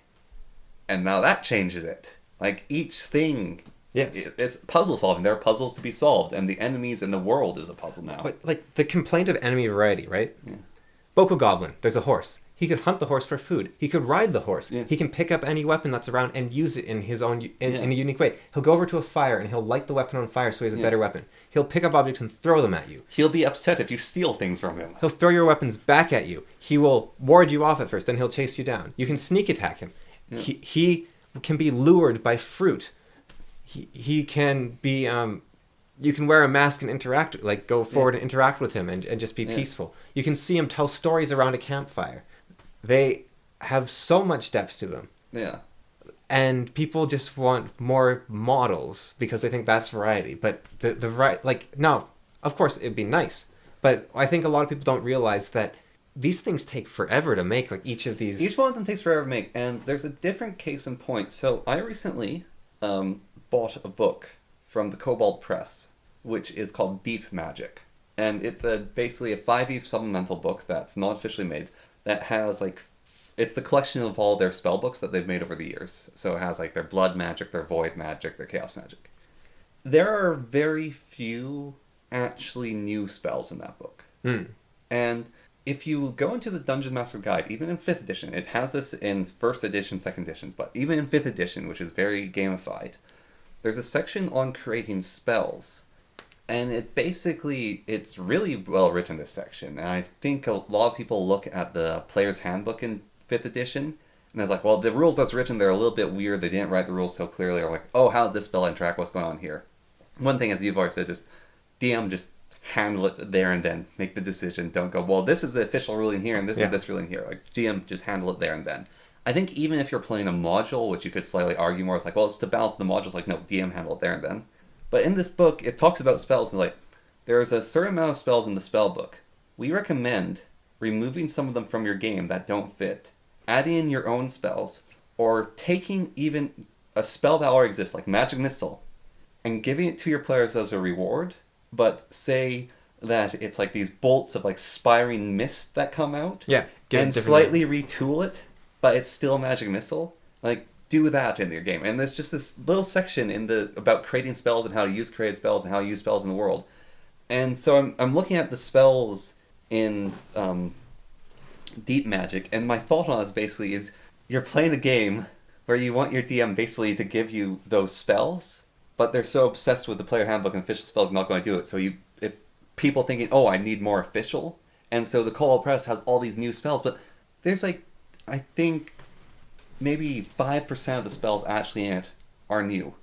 And you don't need any more spells. Like, even so, the clerics have a spell which is called Inflict Wounds, and it deals 3d8 necrotic damage. It's one of the hardest hitting spells in the game. And people complain that clerics at higher levels don't have hard hitting spells. It's like, oh, I want to have a spell that does this, I want to have a spell doing this. You've had this spell the whole game, and it will just be a reskin of this spell that you've been able to cast from level 1. You don't need new spells. You don't need more spells. You have Inflict Wounds.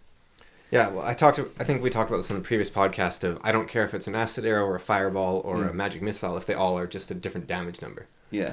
Which is, I think, probably I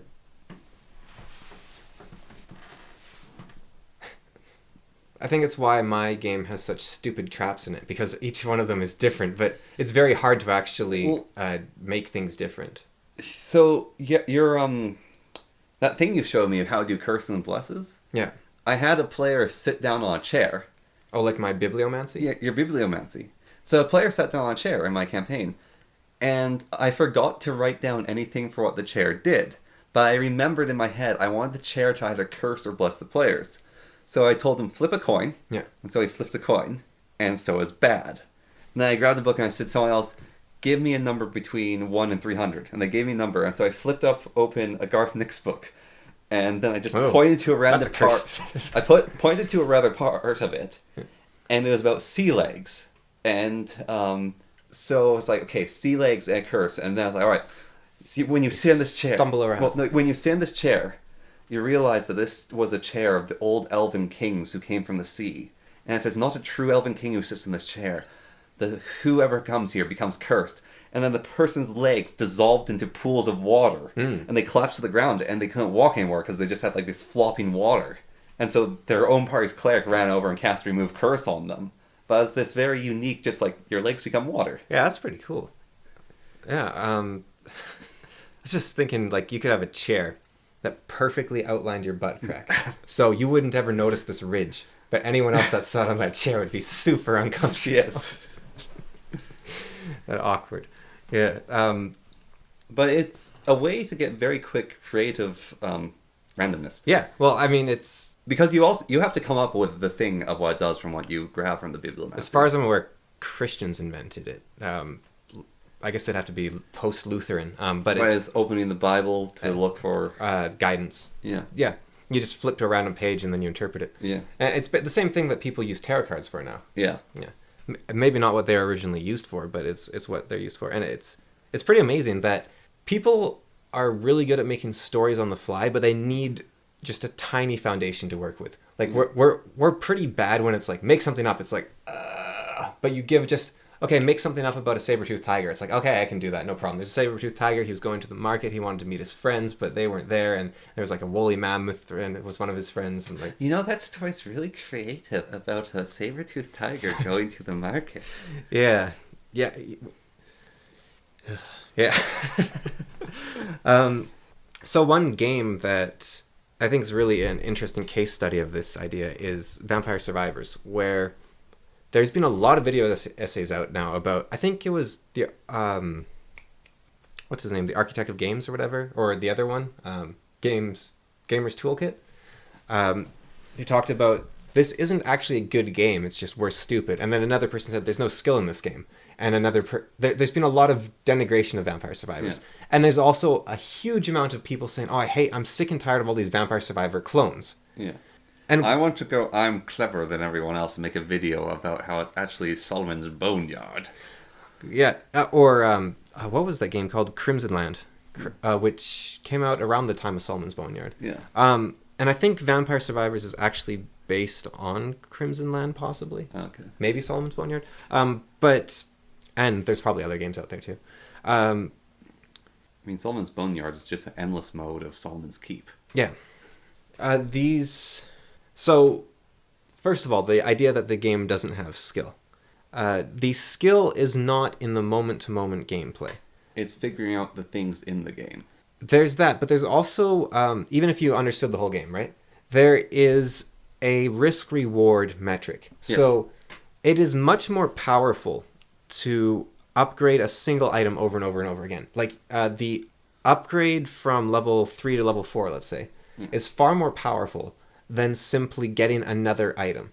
Yeah. However, the more items you get early on, the more you are able to plan your build ahead of time instead of getting stuck in a build you don't want. Yeah. So you have to decide at each time you level up, do I take that ability I really want and hope that I don't die, or do I take the ability that I will make it guaranteed that I live, but it means that I might be stuck with a worse build in the future, which means I'll lose in the long run. Yeah. It's like how people say Risk has no skill, or Poker has no skill. There is a lot of skill in these games, but it's not in the direct gameplay. It's in the metagame. Yes. And I think that's actually... I think JRPG players might actually like builds. I think that might be what JRPGs are about, is I'm going to give this character this item and this skill, and I'm going to give this character this item and this skill. I think that might actually be where a lot of the gameplay is. Yeah. Because the moment-to-moment combat in most JRPGs is fairly standard and like repetitive and easy. And but I think that might be actually where a lot of people find... You're trying to justify that they like the story, but that's impossible because there's better stories in books. That's what you're trying to do right now. Yeah, well, why would anyone play a game for a story? That's sort of my... And unless it's a game like Portal or Outer Wilds, where the story or Dark Souls. The story is the world you are engaging with. Yes. Yeah. If the story is incorporated into the world, then that's amazing. But a lot of these, like, I don't want to watch a cutscene in my video game. That doesn't make any sense to me. So I think it's the character builds. The other thing, the guy said Vampire Survivors is a bad game, but we're stupid. He said the thing that makes Vampire Survivors so fun is all the numbers. You see big numbers whenever you hit a person. I didn't know there was numbers. I went back and played. I was like, oh, there is numbers. There is numbers. I hadn't noticed. I was like, oh, there is numbers. And I don't know if there's an option to turn them off or not. And I think if I did, I'd still enjoy it. And I'm not sure. I'm not even sure if they're useful. Like for feedback, maybe. I think. Well, it's like so Noita. Yeah. Has numbers in it. The enemies have such comically large amounts of health that your numbers never matter in the game, and the builds that will kill the enemies in Noita abuse the game to such a heavy amount that, again, the numbers don't matter. Well, the reason numbers popping up when you hit something exists in the first place is due to a limitation in video game technology. It's very hard to give feedback. Yes. So a game like Dead Space Yeah. doesn't have damage numbers because they show you the damage directly on the opponent. But if you don't see the numbers, it's like, well, did I hit him? Is this weapon working? It's because in real life you can tell if a thing's effective, but in video game you can't. So it's a necessary concession. But numbers for the sake of numbers. So I think it does have its place in Vampire Survivors. Yeah. But I don't think that's why the game is fun. Like people say Cookie Clicker is fun because numbers go up. And so, sorry, we had a limitation, which is we couldn't show damage. So we have to have health bars and damage shown. oh, humans are messed up. And So, there's like a... And then because we did this, we started liking the limitation and getting addicted to it. So, there's like a Japanese schoolgirl outfit fetish. Well, yes. I wouldn't even call it a fetish at this point. It's like mainstream. Like, it's very popular to dress anime characters up in in schoolgirl outfits to make them look cute, right? Yeah. The Japanese schoolgirl uniform was designed so that people would stop sexualizing schoolgirls.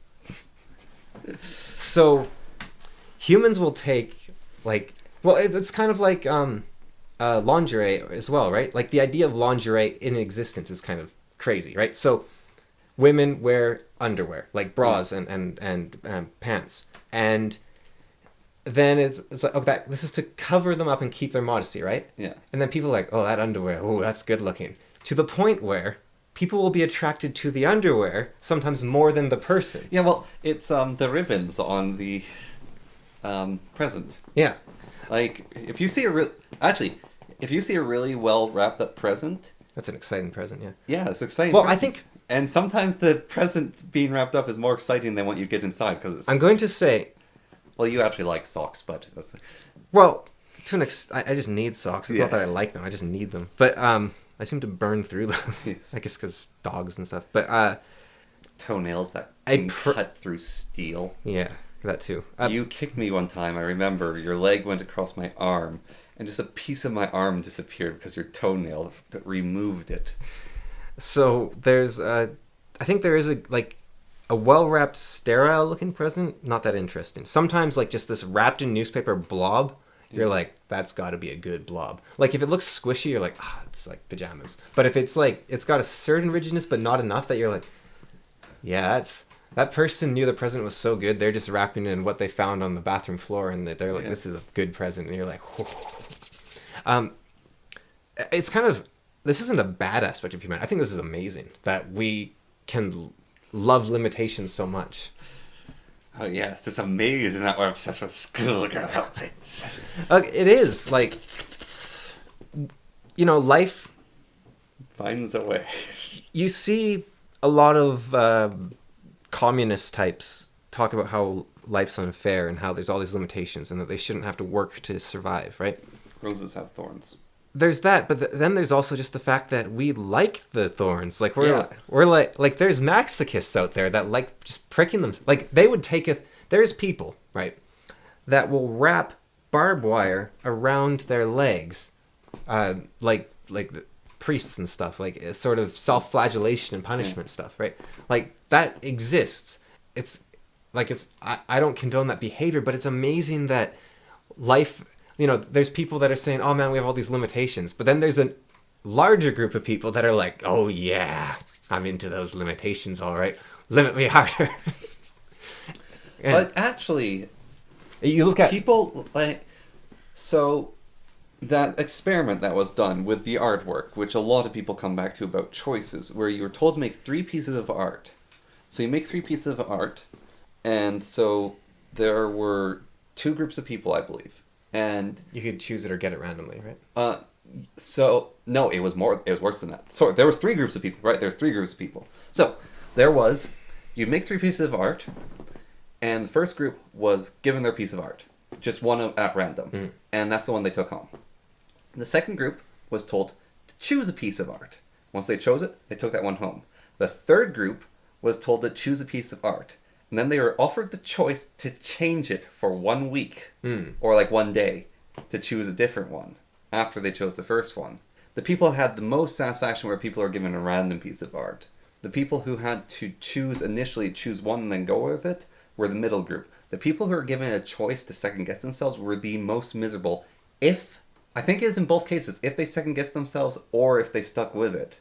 Because they're like, oh, I could have chosen a different one, or, I gave up the one that was my gut in the first place. So that's really interesting. Like I knew about that, but that just made me make a little bridge where you have, I think, like Jordan Peterson, when he talks about how bad video games are, he's talking about people like Daryl does games where they're saying like, oh, it's about the numbers go up, and Outer Wilds isn't a real video game because it doesn't have numbers go up. Yeah.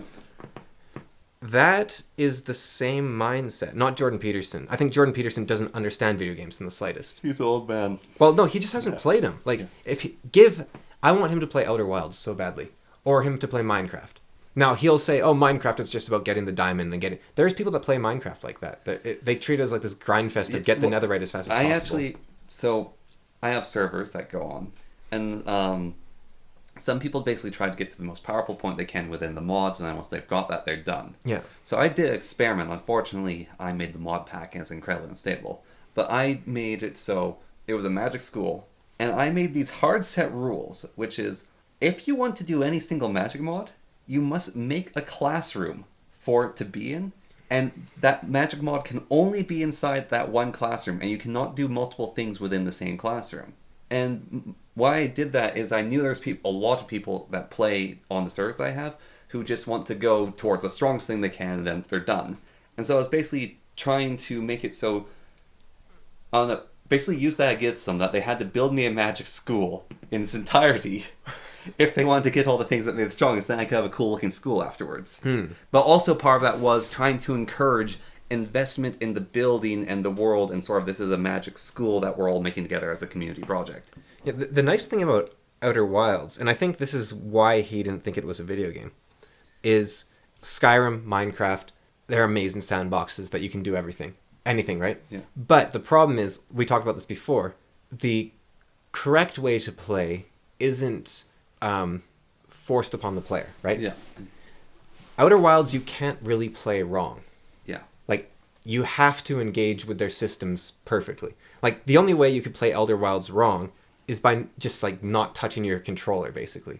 By like, just giving up. And a lot of people apparently do give up. Like, a lot of people bounce off of it because they're like, I don't understand. And they just stop playing. So that's the only way you can really play it wrong. So it is risky because a game like Skyrim or Minecraft to a publisher makes them money because everyone knows how to play it. Well, but Outer Wilds, you're going to lose a lot of customers. With Outer Wilds, you know the little map thing that has all the stories? No spoilers. I'm not trying... No, I don't want to talk about the game at all. Okay. Yeah. Like, anything... Like, I'm so glad I didn't know anything about it whatsoever. Because anything you have is an expectation. Yeah. And I really think that it's a game that you shouldn't have expectations. Right. So, what is that? There's a soil fly. So, the link I'm seeing here is this wrong view of video games, the art form of video games. Yeah. And this idea of hard times make strong men. And the connection... So you were just talking about just before you went on your Harry Potter thing, what were you talking about?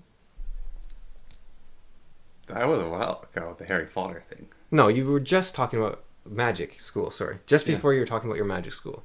You made some connection. Minecraft and people... No, before Minecraft. We can pause the list back. Sure.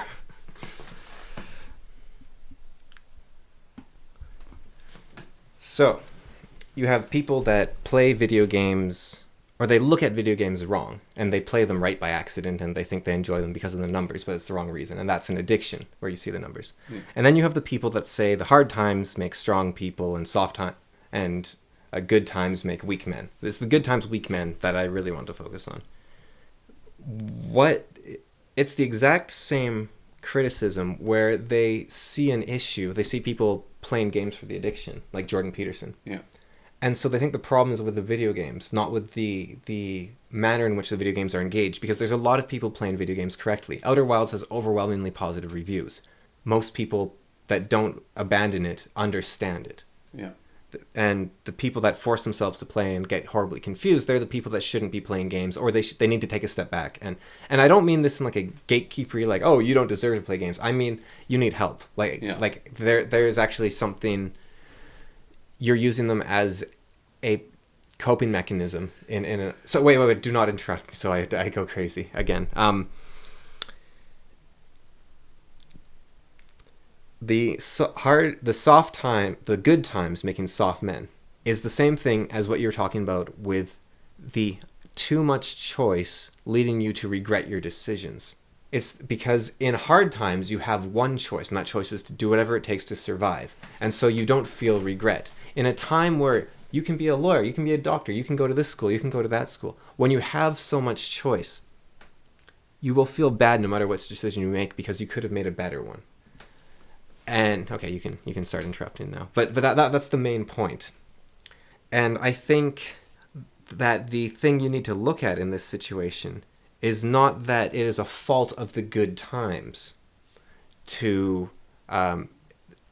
fault is in the people being too afraid to say, YOLO, I'm going to be a lawyer. Yeah.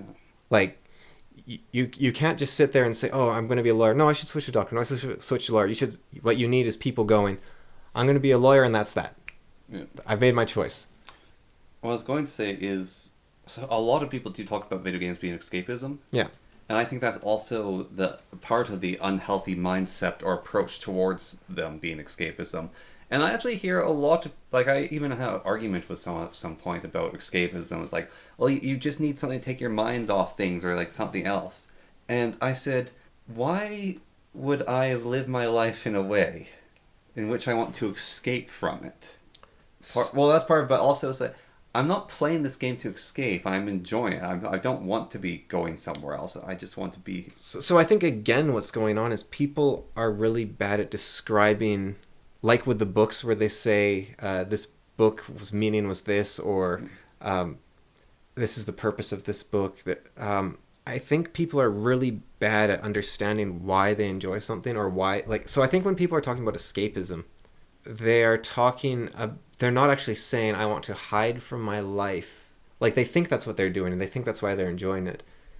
But I think what they're actually enjoying is like a, what do you call that? Flow state almost. Living within your life. You're not escaping from your life. You're living it fuller in a sense. So the way to cure OCD is it's not to ignore your thoughts. It's not to ruminate on your thoughts. It's not to think, oh, I shouldn't be thinking this, or it's not to think, oh, it's okay that I'm thinking this. What you do is you just have the thoughts and you keep on doing what you're doing anyways. Yeah. You don't try to push them away. You don't say, oh, I shouldn't be thinking that. And you don't say, okay, I got to think about this and figure this out. Right? It's just, okay, going on with my day. And it's not even pushing out your mind. It's just going to sit there, and that's that. And I think this is a thing that a lot of spiritual types try to get to. And this is another case of them describing things wrong. Yes. Where they say, well, you just got to sit there and you got to be with your thoughts and you got to be present and you got to work through them. And they're kind of right. Like, what they're saying is sort of what you should be doing, but the way I hear it, at least, is you have to have those thoughts sitting with you instead of just letting them. It's hard to come up with the words to describe, and I think that's part of the problem why there is this. Well, there's so many things, like even just semantically. I was trying to talk to our dad about ego death. Yeah. And we basically, he was talking about like ego as in like, oh, big ego, your sort of sense of like that, like ego, and it's important to, like the gurus say you should have no ego, you should let your ego die. And I was saying, if your ego dies, you're gone. Yeah. Like, your ego is you. And so we had that sort of disconnect where he's like, ego as in the big ego. But that is actually the same ego. Yeah, it is the same ego, but they're actually talking about the same thing.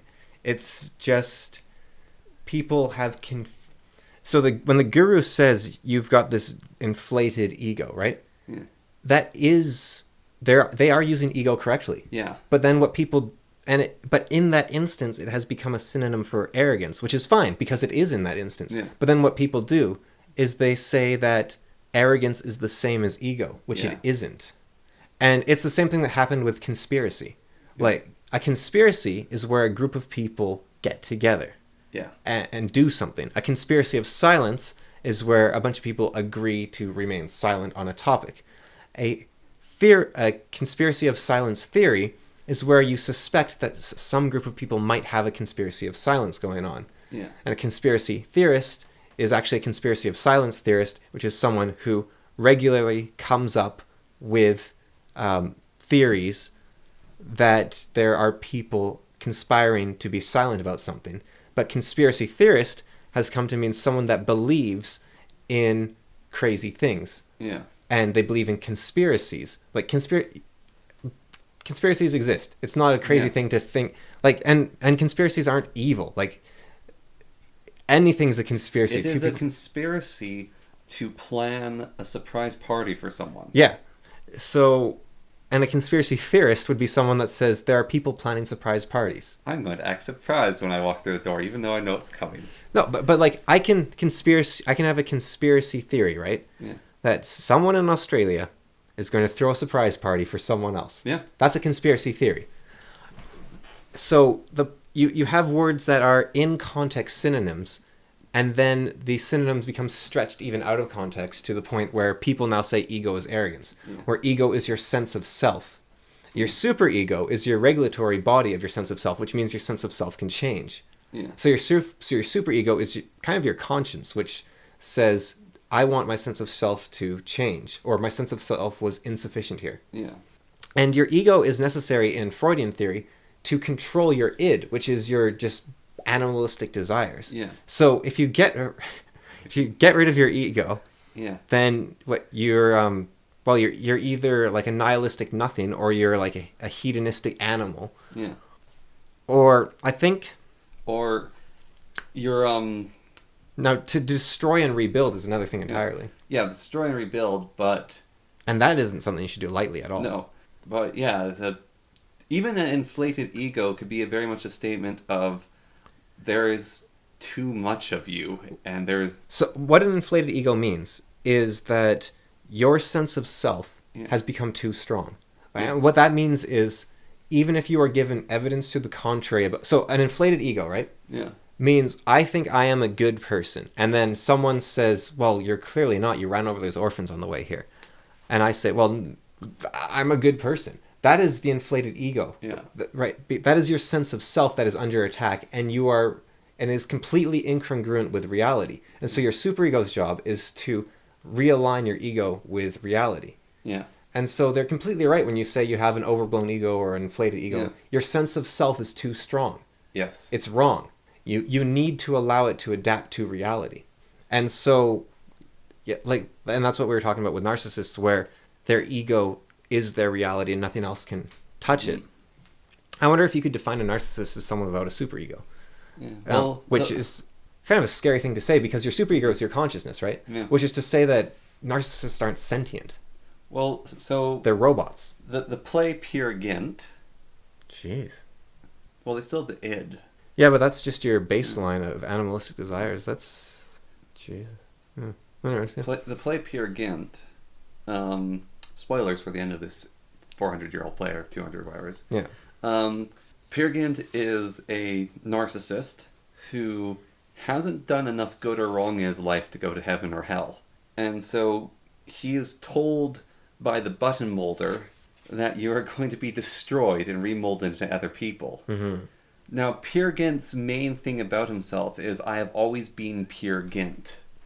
The most important thing to Peer Gynt is his ego. And at the end of the play, it's going to be destroyed. And the only woman that ever loved him is trying to comfort him at the end, because he's about to die. And he begs the angel to let him to heaven, and the angel says, you haven't done enough good in your life. And so the devil shows up, and the devil doesn't want him, and he pleads to the devil, I've done so many horrible things, send me to hell, so I don't go to the button molder. Mm-hmm. Yeah, I really don't like the end of that play. It's really interesting as well. What's that bit where, like, all of creation says to him, you need to go around, and he says, no, you have to go straight through. Yeah. Remember that part where they're basically saying you have to go with the flow of, like, the universe, and he says, no, you have to make your own path. Yes. And, like, he refuses to give up his identity. He says, even if everyone in the universe is going this one way, I need to go my own way. Yes. That's actually a part of his name being Peer is not just a random name. Isn't it? Well, isn't peer, like, that means, like, citizen, basically? Yeah. Like, because P-E-E-R? Yeah. Yeah. Like, equal, basically? Mm-hmm. Yeah. But it kind of works as pure, like, yes. P-U-R-E. Yeah, even though I think the original play is in German. I think it's Norwegian. Or Norwegian, yeah. But yeah, no. But it's very much, I am Peer Gynt is, like, one of the main parts of that play. Peer Gynt by... Oh, maybe it is German. I can't remember now. Yeah, a play that's only known for its music. Yeah. Yeah, what's your take on... Like, I was very sympathetic with Peer. I did not like the button molder at all. Like, conceptually, I did not like that. And Peer, like, do you know, what is it? Forrest Gump. Mm-hmm. Peer Gynt and Forrest Gump live very similar lives in the way that the universe kind of happened to them. It's just, Peer Gynt was an inherently selfish person. So Egyptian mythology is very similar to Peer Gynt, right? They have the 42 judges, and they say, what did you do that is worth keeping your soul around in the afterlife, basically? Like, what have you actually done with your life? Yeah. And Peer Gynt has done nothing with his life. So yeah, it's kind of weird because... But he did do stuff. Like, he encountered the monkeys, he encountered the blob, he met with the trolls. Was that after he died, though? No, that was before. The play ends with him dying. I thought it was all sort of like the afterlife. No. Basically, the play starts with a wedding. And during the wedding, Peer sees a girl across the room. And it's love at first sight. And then Peer runs away. And that's basically the whole story, is... He always runs away. Yeah, Peer has... Like, that's his reaction.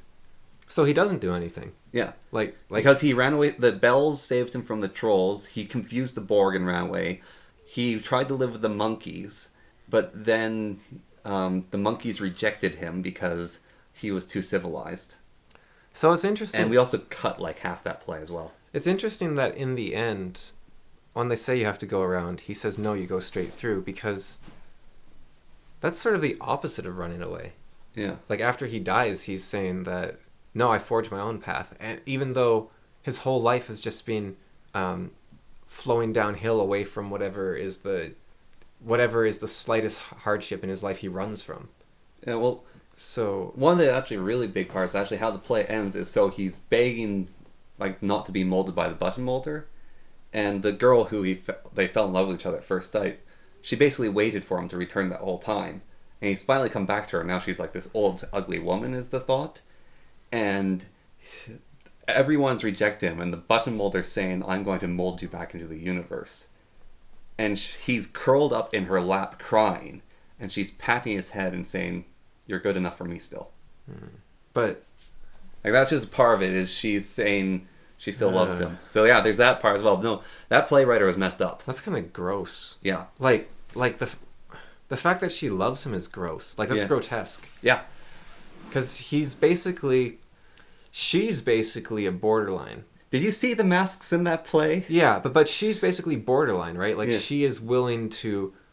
She has no self-respect, because you shouldn't love Peer Gynt. No, you should not. And the fact that she loves him is gross. And then the fact that...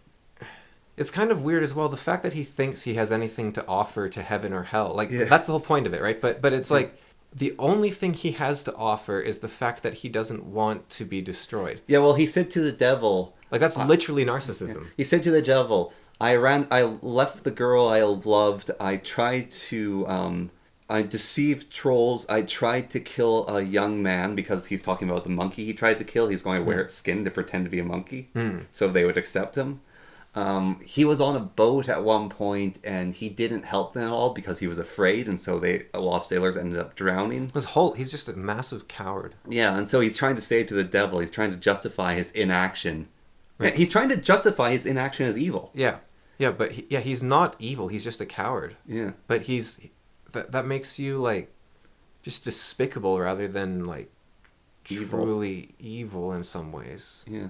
But and yeah, so the narcissist, the only option for them is to die, right? Because there is no heaven or hell. It's also, what is it, the coward dies 1,000 deaths every day? Yeah. Like, you keep, in order to keep your ego, in order to keep the sense of self that you have, you will ruin anything that's actually real. Like that poem I recited last time was exactly that, right? I dreamed a dream of what could have been. When I woke, I cried. Pursuing that dream of what should have been, the dream of what was could not survive. You see something that you really want, you realize you can't have it, and instead of admitting you can't have it and just living with the greatness you have, you instead pursue the thing that you wish you had, and you lose everything. Yeah. And you keep up at the pursuit because you will never admit to yourself that your pursuit is wrong. And then you just become, you just become Peer Gynt. I never thought about this play like this, but it's very much what it is. Yeah. And what are you supposed to take from that, though? Like, it's just... It's a miserable play. I don't know why we did it. Well, it's powerful. It's powerful. But it's just like... If you're a narcissist, all you have is yourself. You have to start... Your ego has to die before you die in reality. Otherwise, your soul is forfeit, basically. Yeah. Or, in other words, if you don't follow God, you go to hell. Like, it's the exact same message. But you don't even go to hell. You get destroyed. Yeah. Yeah, but that seems pretty hellish to me. Like, now... Well, Peer Gynt would rather be tortured for eternity than stop being Peer Gynt. I mean, I think I would. Yeah. Well, sort of. Peer Gynt would rather be tortured for eternity than stop being Peer Gynt. But Peer Gynt isn't happy with being half Peer Gynt. Whereas I would be willing to change to avoid hell. Yeah. I would be willing to say, you know what, I need to stand up for myself and speak the truth, and to the best extent that I can. I mess up a lot, I know I do, and I know I make a lot of mistakes, but I will try to speak the truth and be courageous, and because you're throwing your life away when you marry a girl, right? Like you are throwing away infinite possible futures of marrying infinite possible women when you marry a girl, right? Yeah. And that is the soft times, the good times make weak men, because you're given so many choices. The only choice you make is the wrong one. Yeah.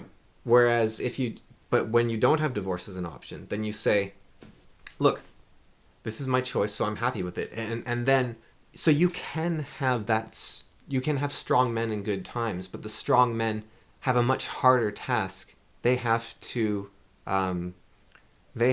stick with their choices in a realm of infinite choice. Mark Manson talked about this many years ago, where he said each generation had its own struggle. The silent generation, they had the struggle of having enough food. And then the baby boomers, they had the struggle of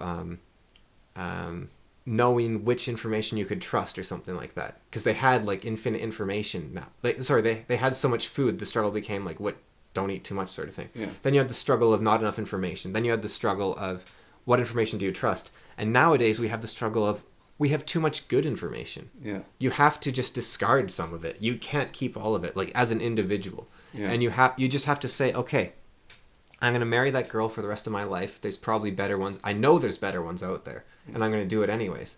And by doing so, that becomes the best possible girl. Yeah, well, even a part of that is... The best way to date might be throw darts at your yearbook. Yeah. Like, actually.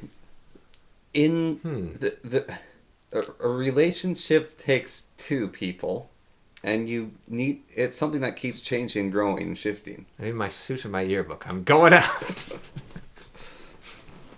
I'm married. Too bad. The dart has spoken. The dart has spoken. Do you want to go against the forces of the universe? I'm gay. The dart has spoken. I've never met you. The dart has spoken. That's why arranged marriages, I think, tend to have less divorces as well. Yeah. Sorry, you were saying, though. It's just what you're saying about the, like, there probably is someone better out there. Yeah. But part of marrying someone is you're with them, and so you work on it. Yeah. And that's part They become the best. Yeah, possible. that's a part of it. It's the journey of the marriage. It's always the journey. Yeah. Yeah. You could have a person that gives you a stronger baseline, but that really doesn't matter because it's all about the journey. Yeah. It's like you could have someone that starts you higher up Mount Everest, but it's all about the climb. Yeah. It's not about getting to the top. We talked about on the podcast before, I think, about how I had this idea of what I wanted from life, and none of it came true, basically. Like, you'd come to school with me and my best friend, and we'd show you the ropes and all. Yeah. Like, I told you that whole story. And then I talked to you about how, was it Confucius? He said, life is a river that you don't get to choose where it goes. You follow it. Like, that thing, when all those things happen to you and change the course, that is life. Yes. Like, it's not a deviation from your life. That is your life. Yeah. And I was thinking about how most of my friends from earlier years moved away, like, pretty early on. Their parents kept moving them away. And there's a YouTube channel called The School of Life, I think it's called. And they talked about how your life will go wrong and why that's okay. And they show, like, they give this outline of everyone thinks their life's going to go. And then they say, no, you're going to get sick. Someone's going to die. You're going to die. You're going to get a divorce. They just give all the ways it could go wrong, basically. And basically, I had this thought, and I'm trying to conceptualize it. It's basically your life is going to be worse than you think it was. Then your life is going to turn out way worse than you thought it would. And that doesn't mean your life is going to be bad at all. Those are two different statements. And that is really important. Like, your life will be way worse than you think it will be is not the same statement as your life will be bad. Your life can be amazing still. Yes. It's just your imaginary life, even if everything went as imagined, wouldn't be that good because it's the same thing men do when they date. Men don't date women, they date gods. Yeah. I've heard women don't do this, but men actually, like, this is actually what men do. They tend not to see women. They see the All-Mother. They see, like, the goddesses of love. And I mean this literally. Like, they don't see any flaws. They just see the potential of everything. Yeah. That fades fairly quickly. But that's not a bad thing that it fades. But it's... You can't actually have that. No one can live up to chaos because the chaos isn't even real. Yeah. There is no perfect, like, I'm not saying no woman can be perfect. You have actually created a being without definition. Yeah. Even if there was a woman, like, if you said, okay, describe your perfect woman, that would be, and you okay, and then you write a list of your perfect woman. You describe her. You describe her exactly. Yeah. She will be lesser than that goddess because that goddess has the potential of chaos, and chaos can always be better. Yeah. But it's not defined, and that lack of definition means that you can never actually grab it. So, on the your life will not be what you expected. Yeah. It'll be worse. So I think it's in the first 12 Rules for Life book. There's this part where I think Jordan Peterson asked one of his clients, what is your dream? And they said, I see myself retired on a beach drinking like mojitos. And he said, that's a postcard. That's not where your life is going. It's not a dream. Like, there's only so many mojitos you can drink before you're terribly drunk and start hating them. That's the exact same thing as the goddess, right? Yeah. There is no definition there. That's just the chaos of... That's why presents are so fun. Mm-hmm. Because it's anything. And that's why demons are so scary in the woods. Yeah. And that's why you have anxiety. Because there's infinite danger. It's better to look and realize, okay, wait, no. I am in the bottom of a hole surrounded by spears, and it's like, I'm going to die in 3 seconds. But that is less... that you're no longer anxious. You're terrified out of your mind, Yeah. but you're no longer anxious. Whereas if you're just standing there with your eyes closed and you're like, okay, I don't know where I am, and I hear scary noises, you're not scared, you're anxious. You open your eyes and you see all the spears, and now you're scared, but you're not anxious. Yeah. And that's the exact same thing on the negative emotion front. But on the positive emotion front, you have this sort of amorphous... what is... So it's positive anxiety. Is there a word for that? Fantasy? Could be. Yeah, maybe fantasy. I call that fantasy. Yeah. But I'm feeling fantastic. It's not quite the same. No. Yeah. But yeah, you don't... Delusion? Maybe. Being deluded. Yeah, it could be delusion, yeah. Kind of the opposite of anxiety. Yeah, I could see that. The mirror opposite, not the positive opposite. Yeah. Yeah. Related to the divorce, what? You sort of made a joke related to the divorce. Maybe. I said sort of. Yeah. And this maybe speaks against, like maybe this speaks in favor of we should allow people to divorce. So the more often, or maybe it doesn't, maybe I'll get your opinion on it. So the more often people divorce, the more likely they are to be divorced. So a person who was divorced once is less likely to get divorced again than a person who was divorced 4 times. Ask my 4 ex-wives.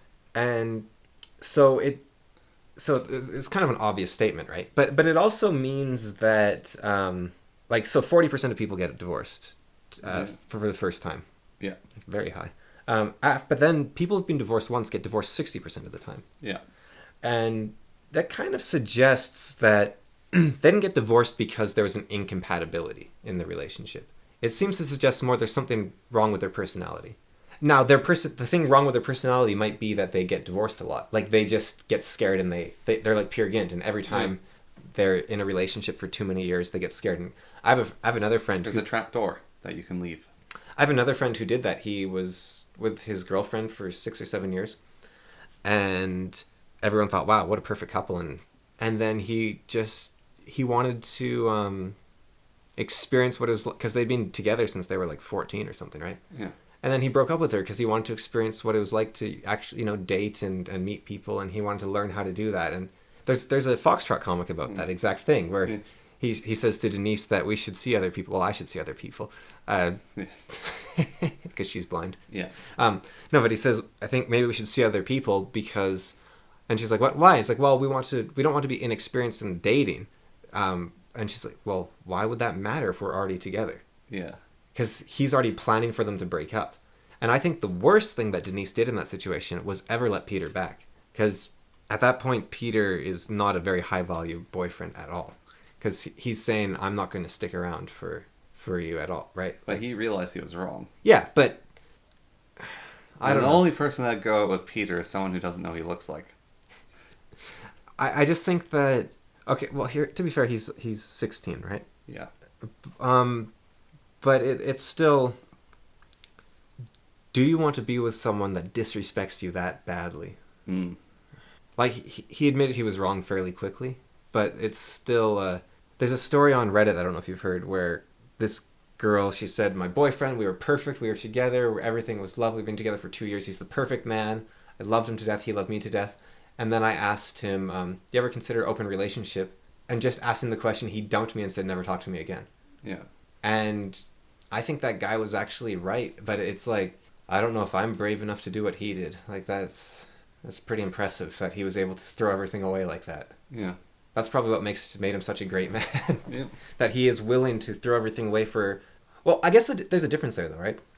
There's the threat of disloyalty there, right? Yeah. Whereas what Peter did was he actually said what was on his mind, and then he said, wait, I was wrong. Yeah. Whereas she was saying, I have doubts about the relationship, and then he said, I don't want to be with someone that has doubts about this relationship. Yeah. Whereas Peter broke up with her. Yeah. She didn't want to break up. She wanted to cheat scot-free, essentially. Like, she didn't say that, but...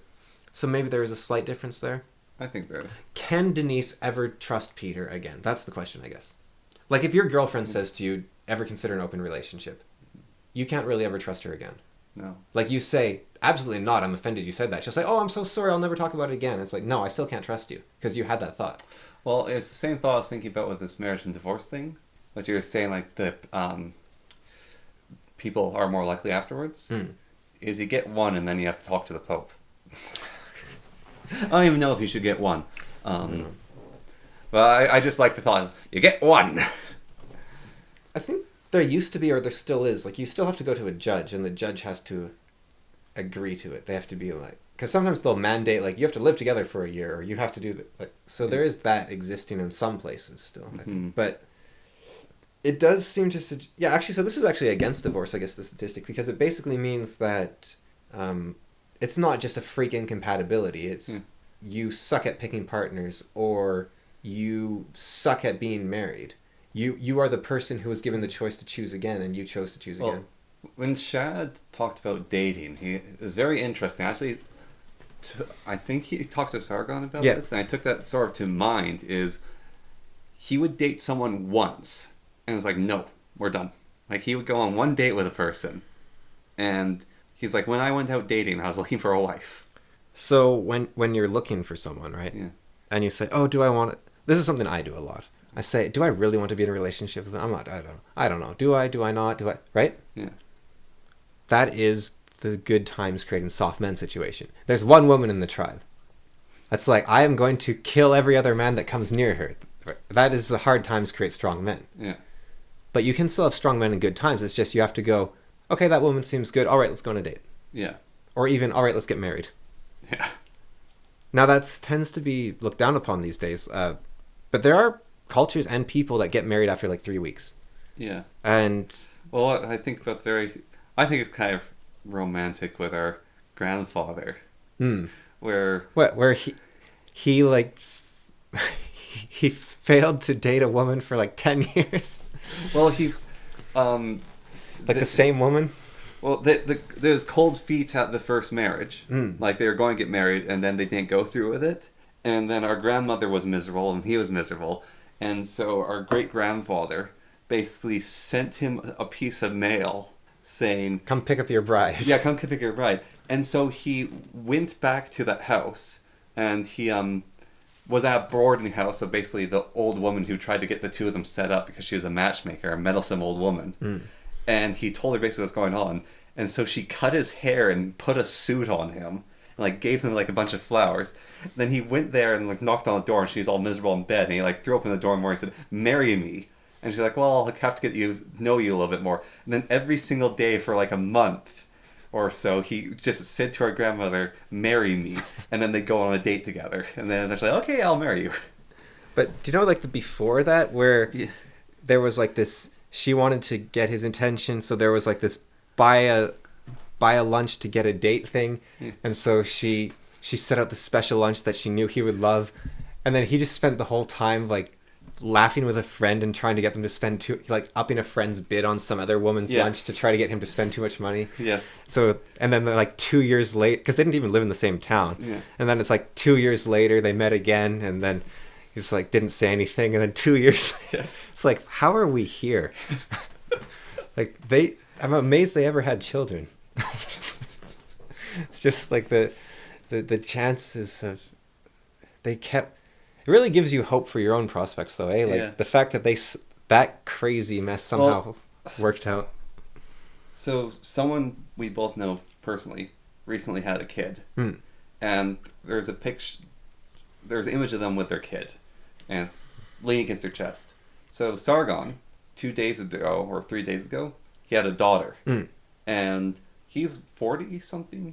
Yeah, and the picture looks almost identical of him leaning with the daughter on his chest, and he's in his 40s. Yeah, and I mean it's his like fourth child. Yeah, including the stepkid. Yeah, his third biological one, I think. Yeah, but he's in his 40s. Yeah, and so it's very similar. It's like shocking how similar it looks. Yeah. Well, men have a slight advantage there too, which is helpful on that front. But it's for making them feel at ease potentially. But it's still. I think that's what you're getting at, right? Yeah. But man, look, Sometimes I freak out. It's 25, single. I was like, yeah, okay, cool. Get injured for 3 years. Basically, miss that chunk of life, and then I'm like, where are them? Where are the women? Plus, I'm actually honorary Chinese. There are no women my age in this place. It's kind of weird. The older I get, the more women are in the acceptable range. But like there was no there was no girls in my grade in school. Yeah. There was none. Yes. Well, there was one, but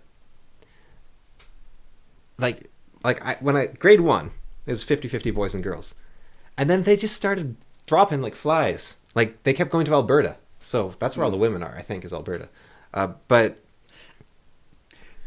You know, when I went to Lethbridge, Yeah. there was a shocking, actually, compared to the college here, for every guy that was in my classes, but not even that, for every guy that was in the hallway, there was about 6 women. In Lethbridge. Where's my cowboy hat? Don't go to Lethbridge. I'm going to Alberta. Maybe Alberta, but not Lethbridge. Stay near the mountains. Where's my cowboy hat and yearbook? I'm going to Alberta. Their people aren't even from the... You just bust into an elementary school in Alberta. Give me your yearbook. Give me your yearbook from 12 years ago. Yeah. 14? 20. 20? 20 years ago. Okay. Yeah. Yeah. 15. Go 15. This is Canada. 10 years ago. Yeah. Legal age is 16. Give me. Let me see all these minors. If you aren't on a list yet. And it's not quite that simple in Canada either. No. We're not as lucky as Japan. I mean...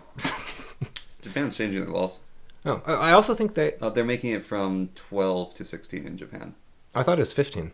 Maybe it was at 15, but they're raising it to 16.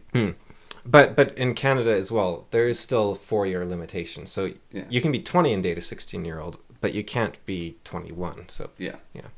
Until they're 18, then there's no longer limitations. Yeah. Then you can be 75. Yeah, because that's fine. Mm-hmm. That billionaire she's 75 and she met an 18-year-old and it was love at first sight. He really liked the size of her wallet. And on the being injured for 3 years, what's his face? The king, the guy who founded Israel. Not Israel, but King David, you mean, or not King Solomon? David. Not Solomon. The guy before them. Abraham? Yes, Abraham. Yeah. He was 70 when he left his house. Oh, please no. And on top of that, so he was 70 when he left his house. That's when he got married, and he went and started a kingdom and had a ton of kids. So the lesson there is not that you can wait until you're 70. The lesson is you can always turn your life around. Yes. Yeah. He's a very similar figure to Siddhartha Gautama, actually. But no, no, that would kill me. No. I was trying to be motivational. No. That is just a horrible thought to think about. I hate that thought so much for so many different reasons. I already feel like a massive loser just even thinking about that. I wasn't even thinking about the living at home part. I was just thinking about the lack of the woman folk. Well, if you there is a biological limit on having children, and you will die one day. You're not immortal and have every chance to have children, right? So yeah. That was the thing. It was just a mortality crisis. It wasn't anything serious, like feeling like a loser. Which is actually, I think, is a worse feeling. Feel like a loser is worse than having a Christ failure. Yeah. I haven't read the Girl with the Dragon Tattoo, but Sitch and Adam were talking about it again, and there's a scene in it apparently where there's a detective, and he's pretty sure he knows who a dangerous serial killer is. Yeah. But he's not 100% sure. And the serial killer invites him inside to have a drink. And so he accepts And he goes in, and the serial killer ties him up and captures him. And while the serial killer is torturing him or whatever, he says, "You know what's funny about people is they are more afraid of offending others than they are of death.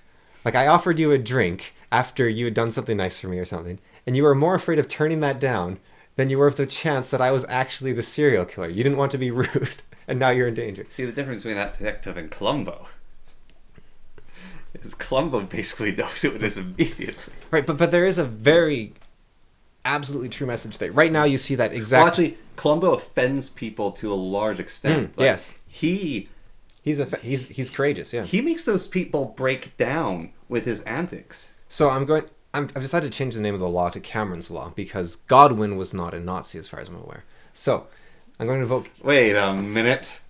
What? Godwin was not a Nazi, so you're changing it for talking about Nazis. So are you saying you're a Nazi? With calling it Cameron's Law? No. I'm changing White's Law to Cameron's Law. Ah. Because I'm going to talk about trans for a moment. Oh... I thought you were changing Godwin's law to Cameron's Law because Godwin was a Nazi. No. No. Alright. So I'm going to call it Cameron's Law now. Okay. So I'm going to invoke it. Right now we have a situation where people would rather mutilate children and destroy their lives than say this might be a bad idea. Yeah. They're more afraid of offending the trans people, because then if you offend them, they'll kill themselves, right? They're more afraid of saying the truth that they think. Have I told you I think I've told you the politically correct joke before, right? No. So, it's an old Soviet joke, I think, where a guy says, "The sky is red, just like our glorious Communist Party." And his friend says, "That's not correct, the sky is blue." And he says, "But it is politically correct." That's what it means, right? It's not correct, but it's correct so that the people around you don't lynch you, basically. That's what politically correct means. Well, that makes it a lot more sinister. Yeah, well, it was meant to be a stick for saying this is bad, right? Like, it was meant... Like, we have that book, Politically Correct Children's Tables. They're meant to make fun of people that are all uppity and Puritan, right? It's made to make fun of the Puritans and the ideologues and whatnot. That's not very PC. You don't want to be. That's another thing about the schoolgirl outfits. Yeah. That's not very PC of you. Right.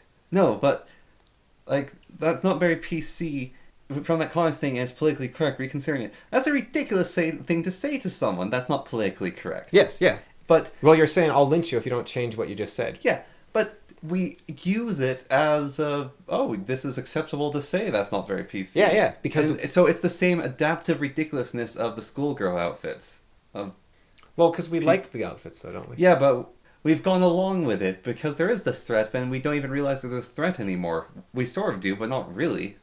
I'm not saying the link isn't there, I'm just saying I don't see it. A lot of people don't even see that's not PC as a threat. It's just that's not PC. You don't want to be impolite. Right, and a lot of people just see schoolgirl as hot rather than this is weird. Yeah. Right, okay, yeah, I see that, yeah.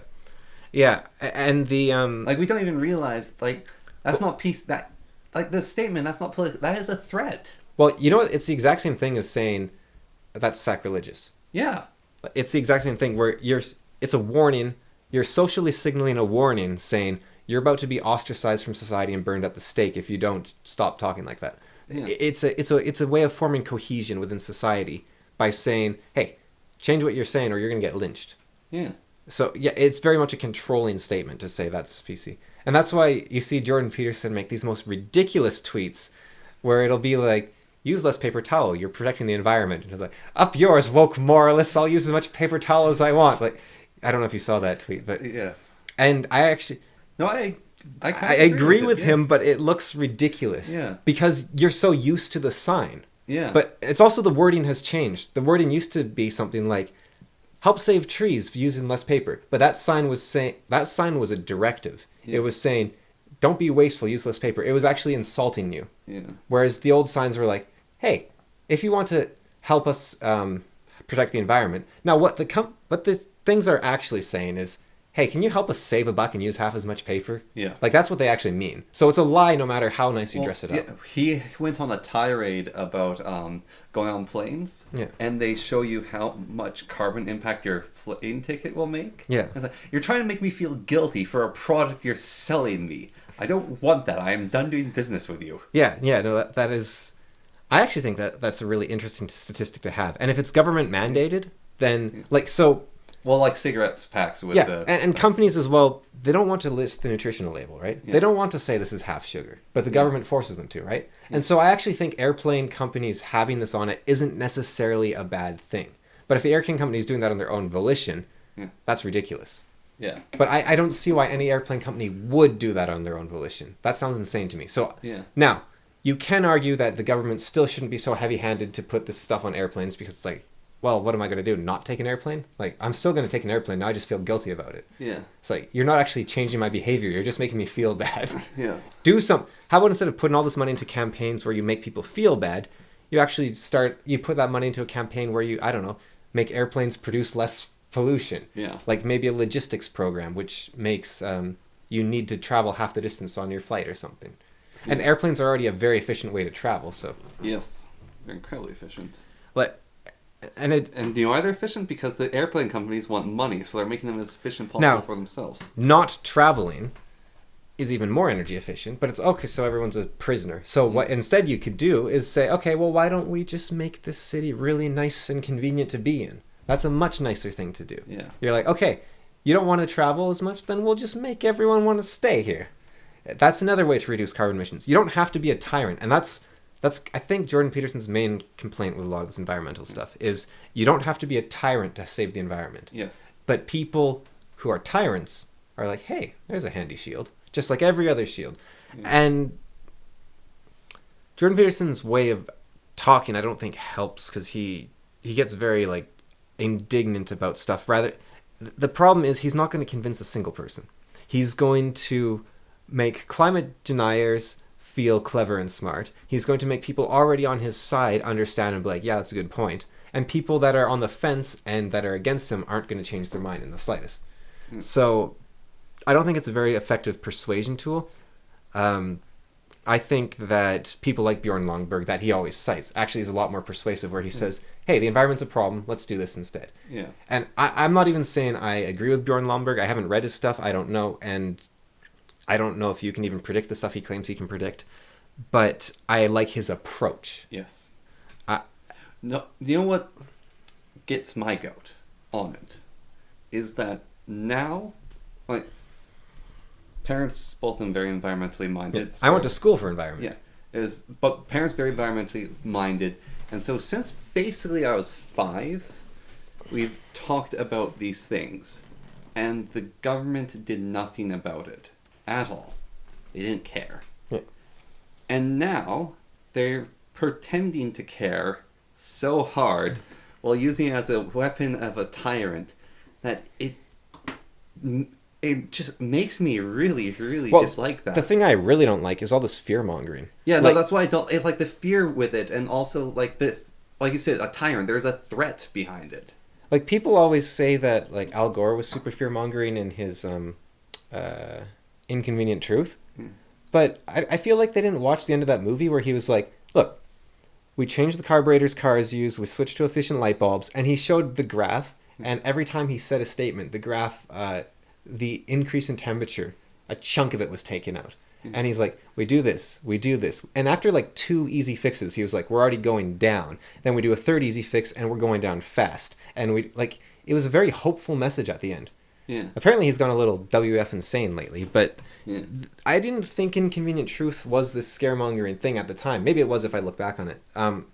Like David Attenborough, he does the scaremongering. It makes his movies really unenjoyable. Yeah. It's like, oh, look at the pretty puppies. Now we have to watch the seals die and how we're all bad people. Yeah. Did you not see my parody of David Attenborough? I might have, yeah. The crab thing. Like, unfortunately, these beautiful creatures. Yes, yeah. Yeah, it's just, oh, no. Like, I had this fun video, and then I threw a huge guilt trip into the end. Yeah, it's so useless. And you saw that, it just demoralizes people. You saw that, well, maybe they're seeing numbers of charities or something. So, actually, in the latest Planet Earth or whatever he did, where the documentary it showed animals that are adapting to human habitat, like the peregrine falcons, all those things. Do you know why he did that? It's because he realized he was demoralizing people.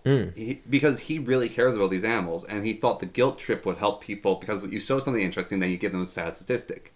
So that video showing animals adapting to human habitats was basically to say that these creatures are surviving, and if we change a little bit, then we can have them live in our environment more. You don't even that last episode of the latest Planet Earth they did was to be a positive message. You don't even have to like ignore all the nasty things, right? Like you can say these walruses are overcrowded because of global warming, but if we just dump like 1,000 tons of gravel on their shores, like, they'll all have enough room. Like, or you can say if we just take one less plane flight a year, that'll be enough for the walruses to have plenty of room, and they'll be galloping.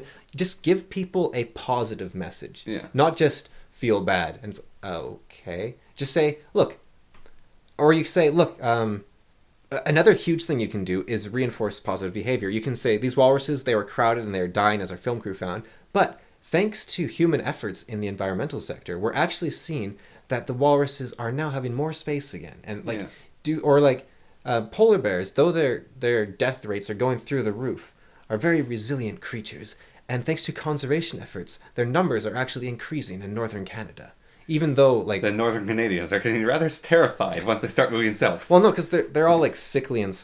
Remember, this was very early in our podcast. We talked about how their population numbers are increasing, but their death rate has, like, tripled. Yeah. Because basically polar bears, they typically have one kid, and then that kid has one kid.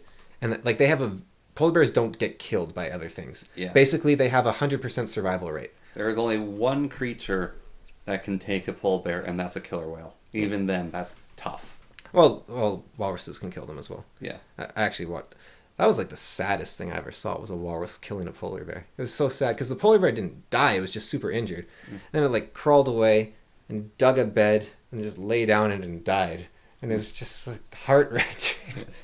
But and the film crew just kept filming.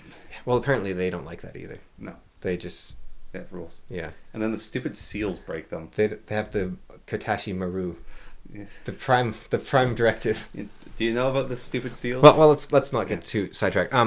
But polar bears, basically, like, their replacement rate is, like, humans it's 2.1. Polar bears, like, it's basically 2. Yeah. They need 2 kids and they're good to go. It was like that, but now they have like 6 kids and 5 of them die. Yeah. So there's more polar bears, but they're all dying at the age of 3. Whereas before, polar bears didn't typically die. Yeah, and they are getting smaller. Yeah. So it's not exactly... They're doing better than ever. It's like they're different now. Yeah. And they've changed as a species. And that's not necessarily a quality of life that I would want. No. Like, humans did the exact opposite. Yes. We used to have tons of kids and they'd all die, and now we have very few and they all live. Yeah. So, yeah, it's a sign of a species that is struggling to survive. When you're on top, all your kids survive, basically, and you have less of them. Yeah. Yeah. So, you can't just say, well, polar bears are doing better than ever because there's better numbers. But yeah, the positive message is important. And the other thing that these tyrants do is they, people that see it then say, oh, well, it's all just tyranny. It's like, no, there is some very real things going on. Well, then there's also hypocrisy within the tyranny. Yeah. But it's like, oh, well, then it's all just fake and there is no climate change. No, there is climate change, and there is light pollution, and there is sound pollution, and there is air pollution. Yeah. All these things are bad. But it doesn't mean that you should give away everything you have to these tyrants because they know how to fix it. Because they don't. The people that are fixing it are people like Elon Musk, who just says, hey, you really like your cool car. Here's an even cooler car that's quiet. Yeah. Like, as far as I'm concerned, that's the thing I care about, is the noise. Yeah. Like, maybe it makes less pollution. I don't know. I've heard it does. And people say, well, then there's the lifetime of the electric car, and that is accounted for. People don't just say, like I've talked about this a lot of times. Combustion engines don't just spring into the ether atop the morning dew. You have to build both cars. Yes. And now electric cars are like, 3 times the weight? Like, there is a lot more in there. Yeah. But they're, maybe it's 2 times the weight. But so you can argue back and forth a bit on that, I would argue, about the actual environmental reduction effects of the electric car. But there's a lot more to it than that. Yeah, there's even the thing of it's the joke where it shows the electric car with the generator on the back and the generator is plugged into the car. Yeah. And it's like, oh, well, you're still getting electricity from these plants, but the giant turbine of that plant is way more efficient than your combustion engine. And the car is more efficient than your combustion engine at the same time. And we live in a very weird time, right? There's a liberty aspect here that isn't looked into very much. But if you have an electric car and the government goes crazy or the apocalypse happens or whatever, you are not going to be pumping oil from an oil well on your own. But you can get a hand crank and power your car over a very long period of time. Yes. I mean, the discharge rate might be faster than the charging rate, but you could get a bike or a solar panel, or you can make a dynamo to run in. You can make yourself a hamster wheel. A human can generate electricity on their own. Yes. A single human cannot. A single human can even build a generator fairly easily. Like, just get a magnet and some wire. And there's this point in time in human history where we were really good at making electricity with steam engines. And we had absolutely no idea what to do with it. And so there's literally this college in the United States where a group of guys, I think Tesla might, like that whole cohort, were literally trying to figure out what to do with electricity. And so they're coming up with different ways to make light bulbs. And they were shocking each other. Like there's documents of some of their experiments of things they tried to do. Like one of them, I'm pretty certain, was they had a bunch of frogs because they realized like frogs twitched. And so they tried to pump as much electricity as possible into dead frogs just to see what would happen. And because we didn't know what to do with it, but we could make it really easily. Kind of like Crisco, eh? You have a bunch of waste from cotton production, so you just see if you can get people to eat it. Really? Yeah. Oh, yeah. Yeah, and there's apparently like a toxic waste as well where they didn't know how to get rid of it. Then they're like, hey, this kills fungus. It's a food preservative. Yeah.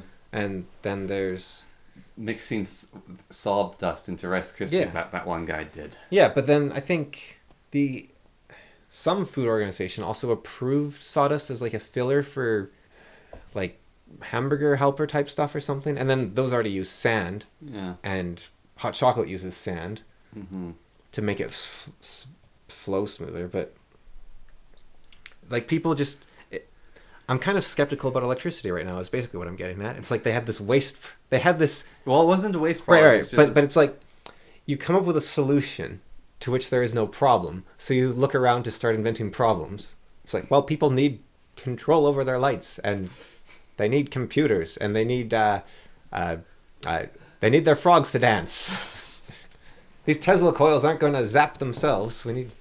It's kind of suspicious, isn't it? Well, that may be the case, but one of the most important things for people to have to help reduce pollution is energy. What do you mean?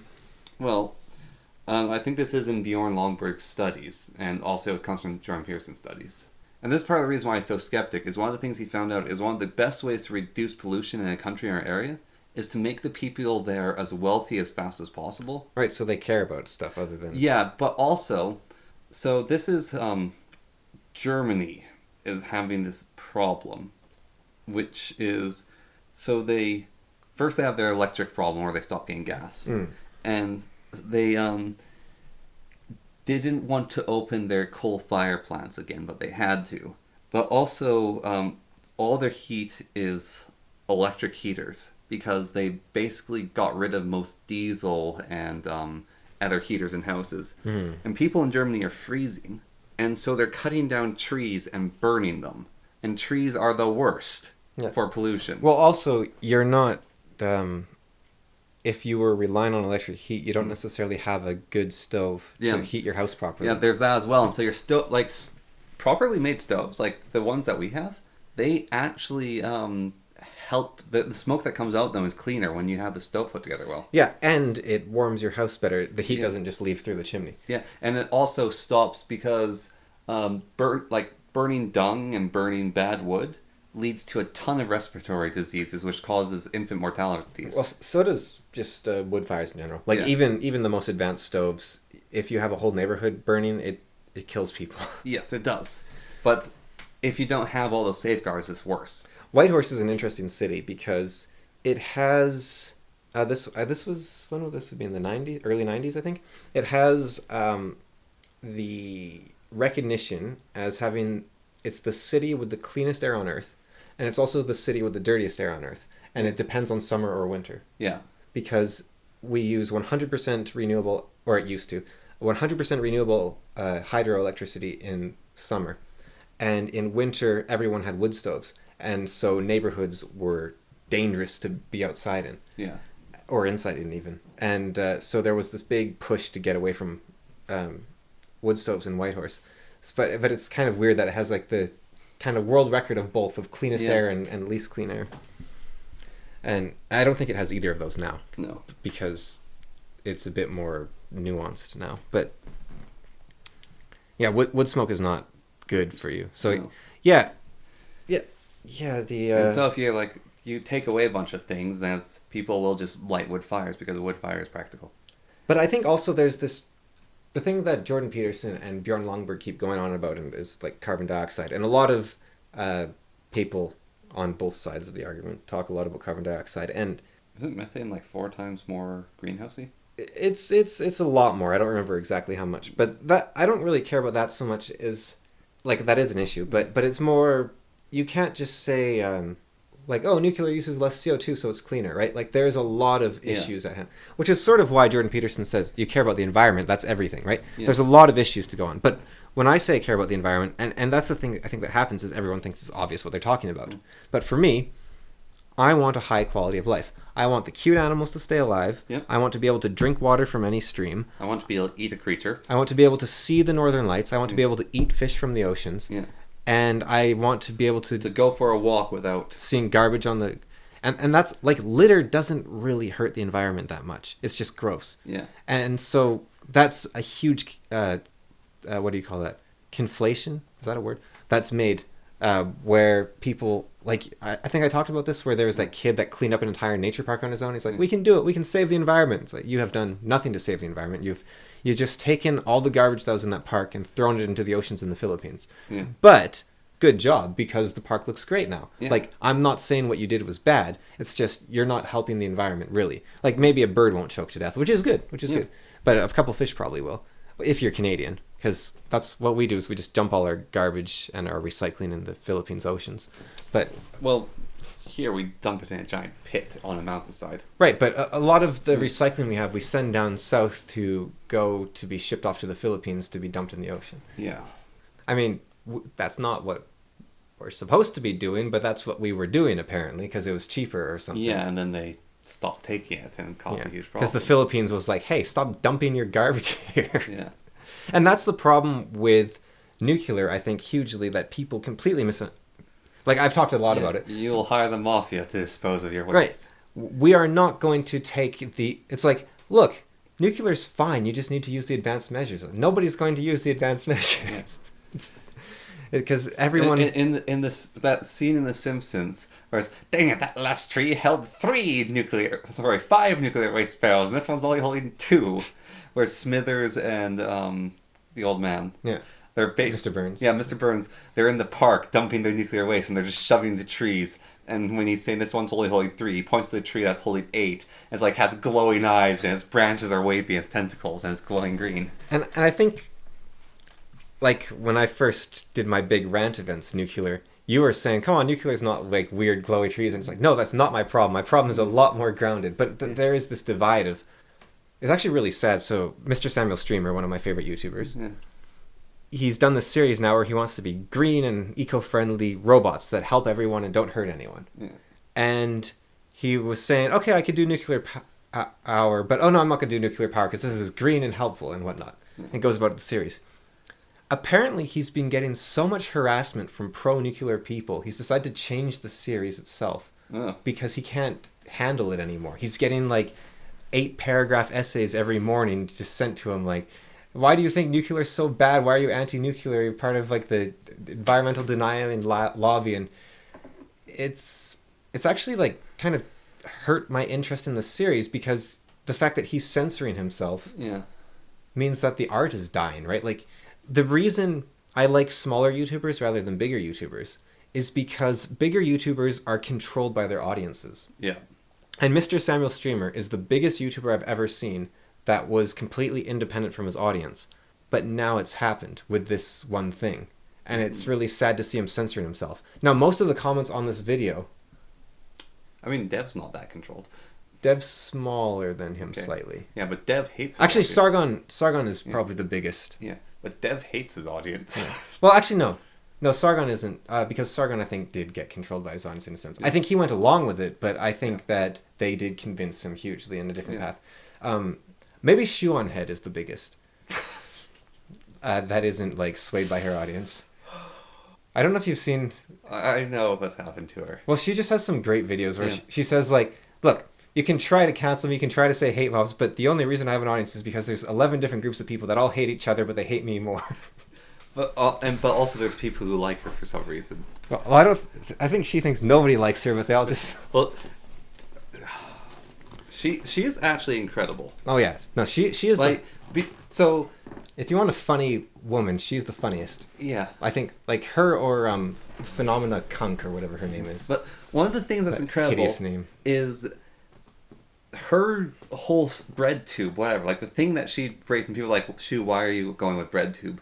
She said one thing against them, and they attacked her, and she wasn't affected at all. Yeah, like no, she believes in what she believes in, and it just happened to line up with you guys. However, she's not a cult, and you are. Well, the funny thing is, she made this joke that was very disrespectful to police officers. Yeah.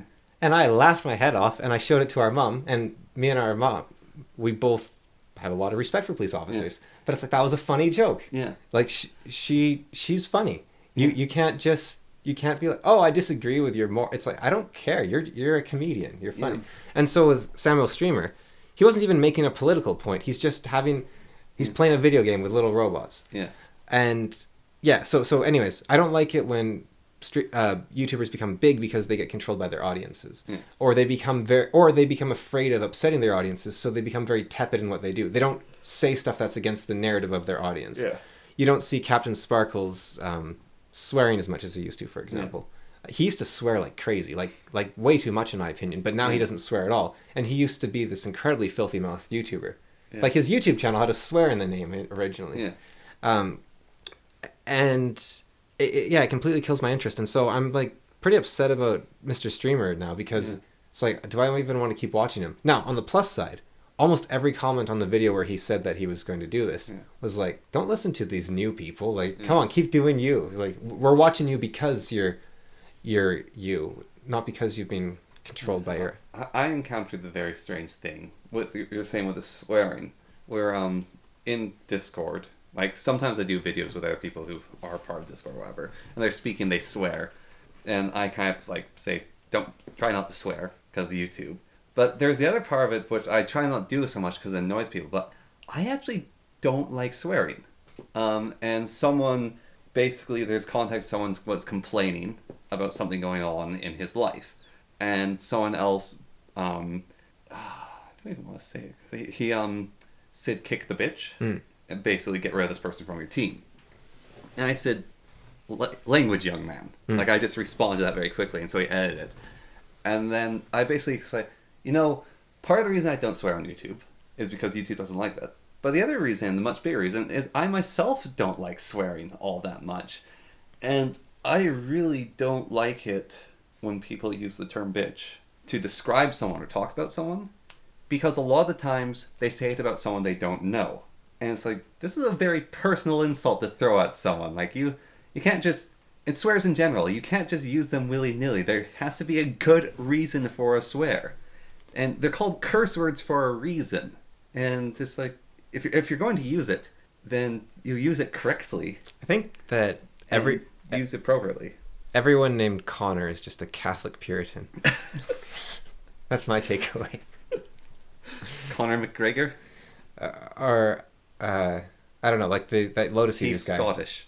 Right, but no, he's Irish, sorry. He's probably not. But like that Lotus Eaters guy, like, it's just...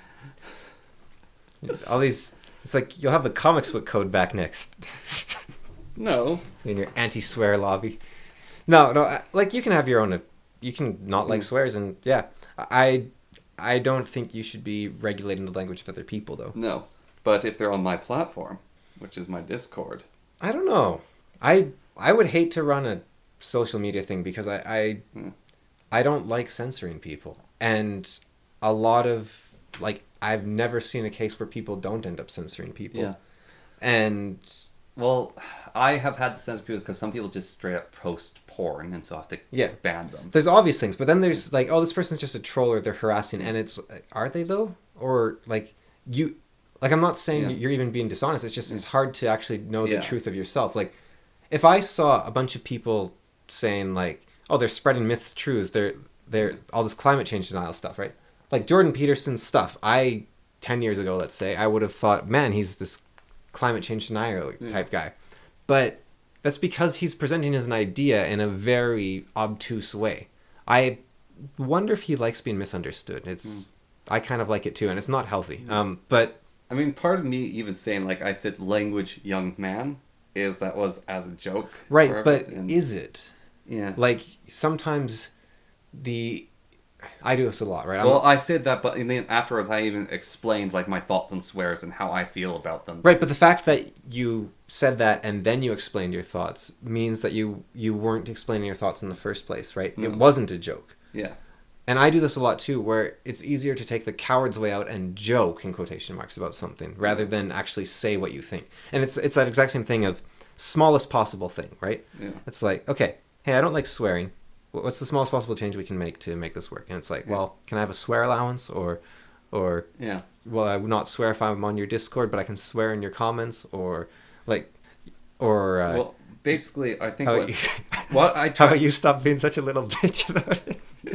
basically what I said is, yeah, you can swear, but it actually has to be swear about things that are actually important and impact to your life. That's basically what I said. I was trying to get that across.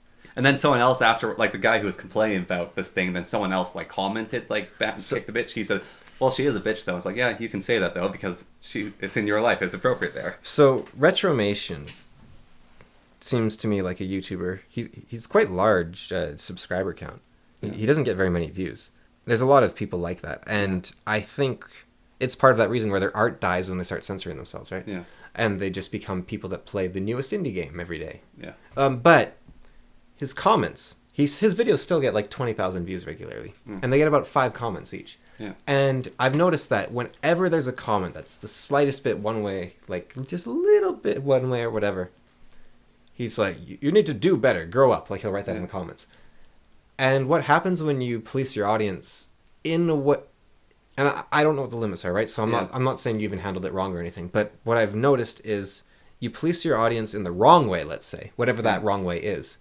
They become afraid to speak. Yeah. And then they don't exist. Mm-hmm. Because nobody wants to be afraid to speak.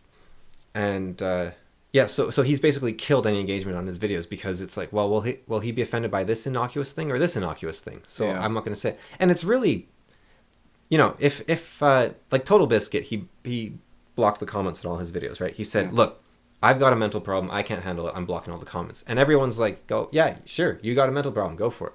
But Retromation comes along and he says, be better. It's like the most saying be better is such a petty tyrant move, right? It all comes back to that dream I've told you about time and time again, where I was trying to be clever in the way that, like, someone was bullying me. I was trying to, like, prove that they're an idiot and show my superiority through insulting them. And the person basically in the dream, like, they tell you something that's truer than true. It's like, that does nothing besides make you seem like a jerk. It was basically, and then I was like, woke up from my dream, I was like, wow.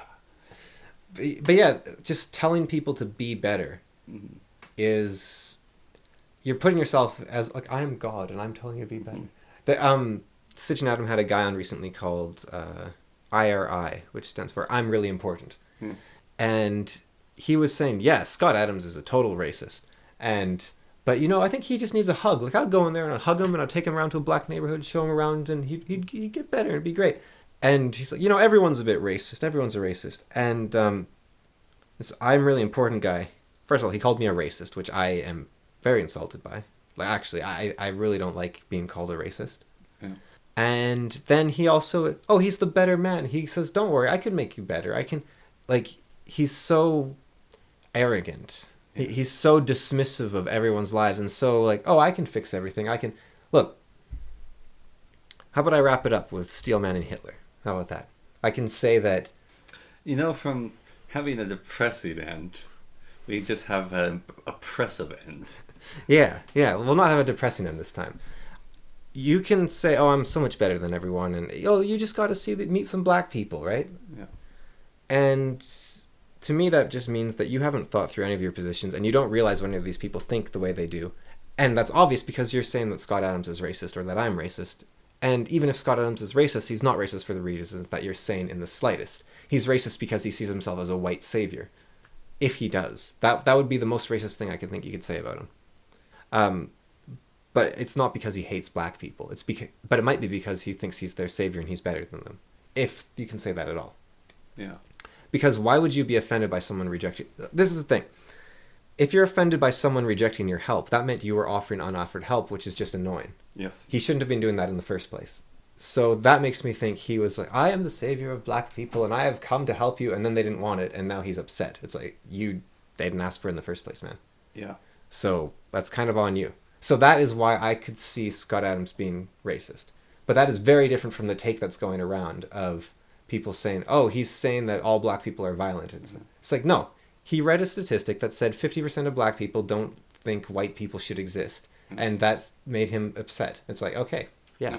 I was really annoyed by school, and I think our mother basically telling me that racism exists. Yeah. It's like, what? So, yeah, it didn't have to. I mean, girls are icky, but they're still people. Yeah. And I never had the sexism thing, but I didn't have any girls in my class, so I guess that's why.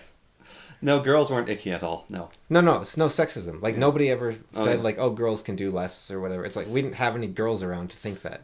See, we had the perspective, like, definitely my grade, that, like, the whole girl boss thing, go do it. Like, we had proof of that in my bloody class. Freaking join the sports teams earlier because your class had no girls, and right, then but always winning. That isn't necessarily... But that wasn't because they're girls. It's because that group of people were highly motivated. I think that's something... Like, each one of them was the daughter of an incredibly intense, high-energy, high-expecting person. But I think it's important to keep in mind that these are, like you said, highly motivated people. Yeah. But to be a great woman, you can still be that highly motivated person. But... You don't say that, oh, women are just like men, right? That isn't this. You don't just say, oh yeah, this is a great woman because she drinks and farts with the boys. It's like, no. She's great because she supports people and makes them the greatest versions of themselves, and that sort of thing. They can also be that person that is amazing at sports and athletics and intelligent and that sort of thing.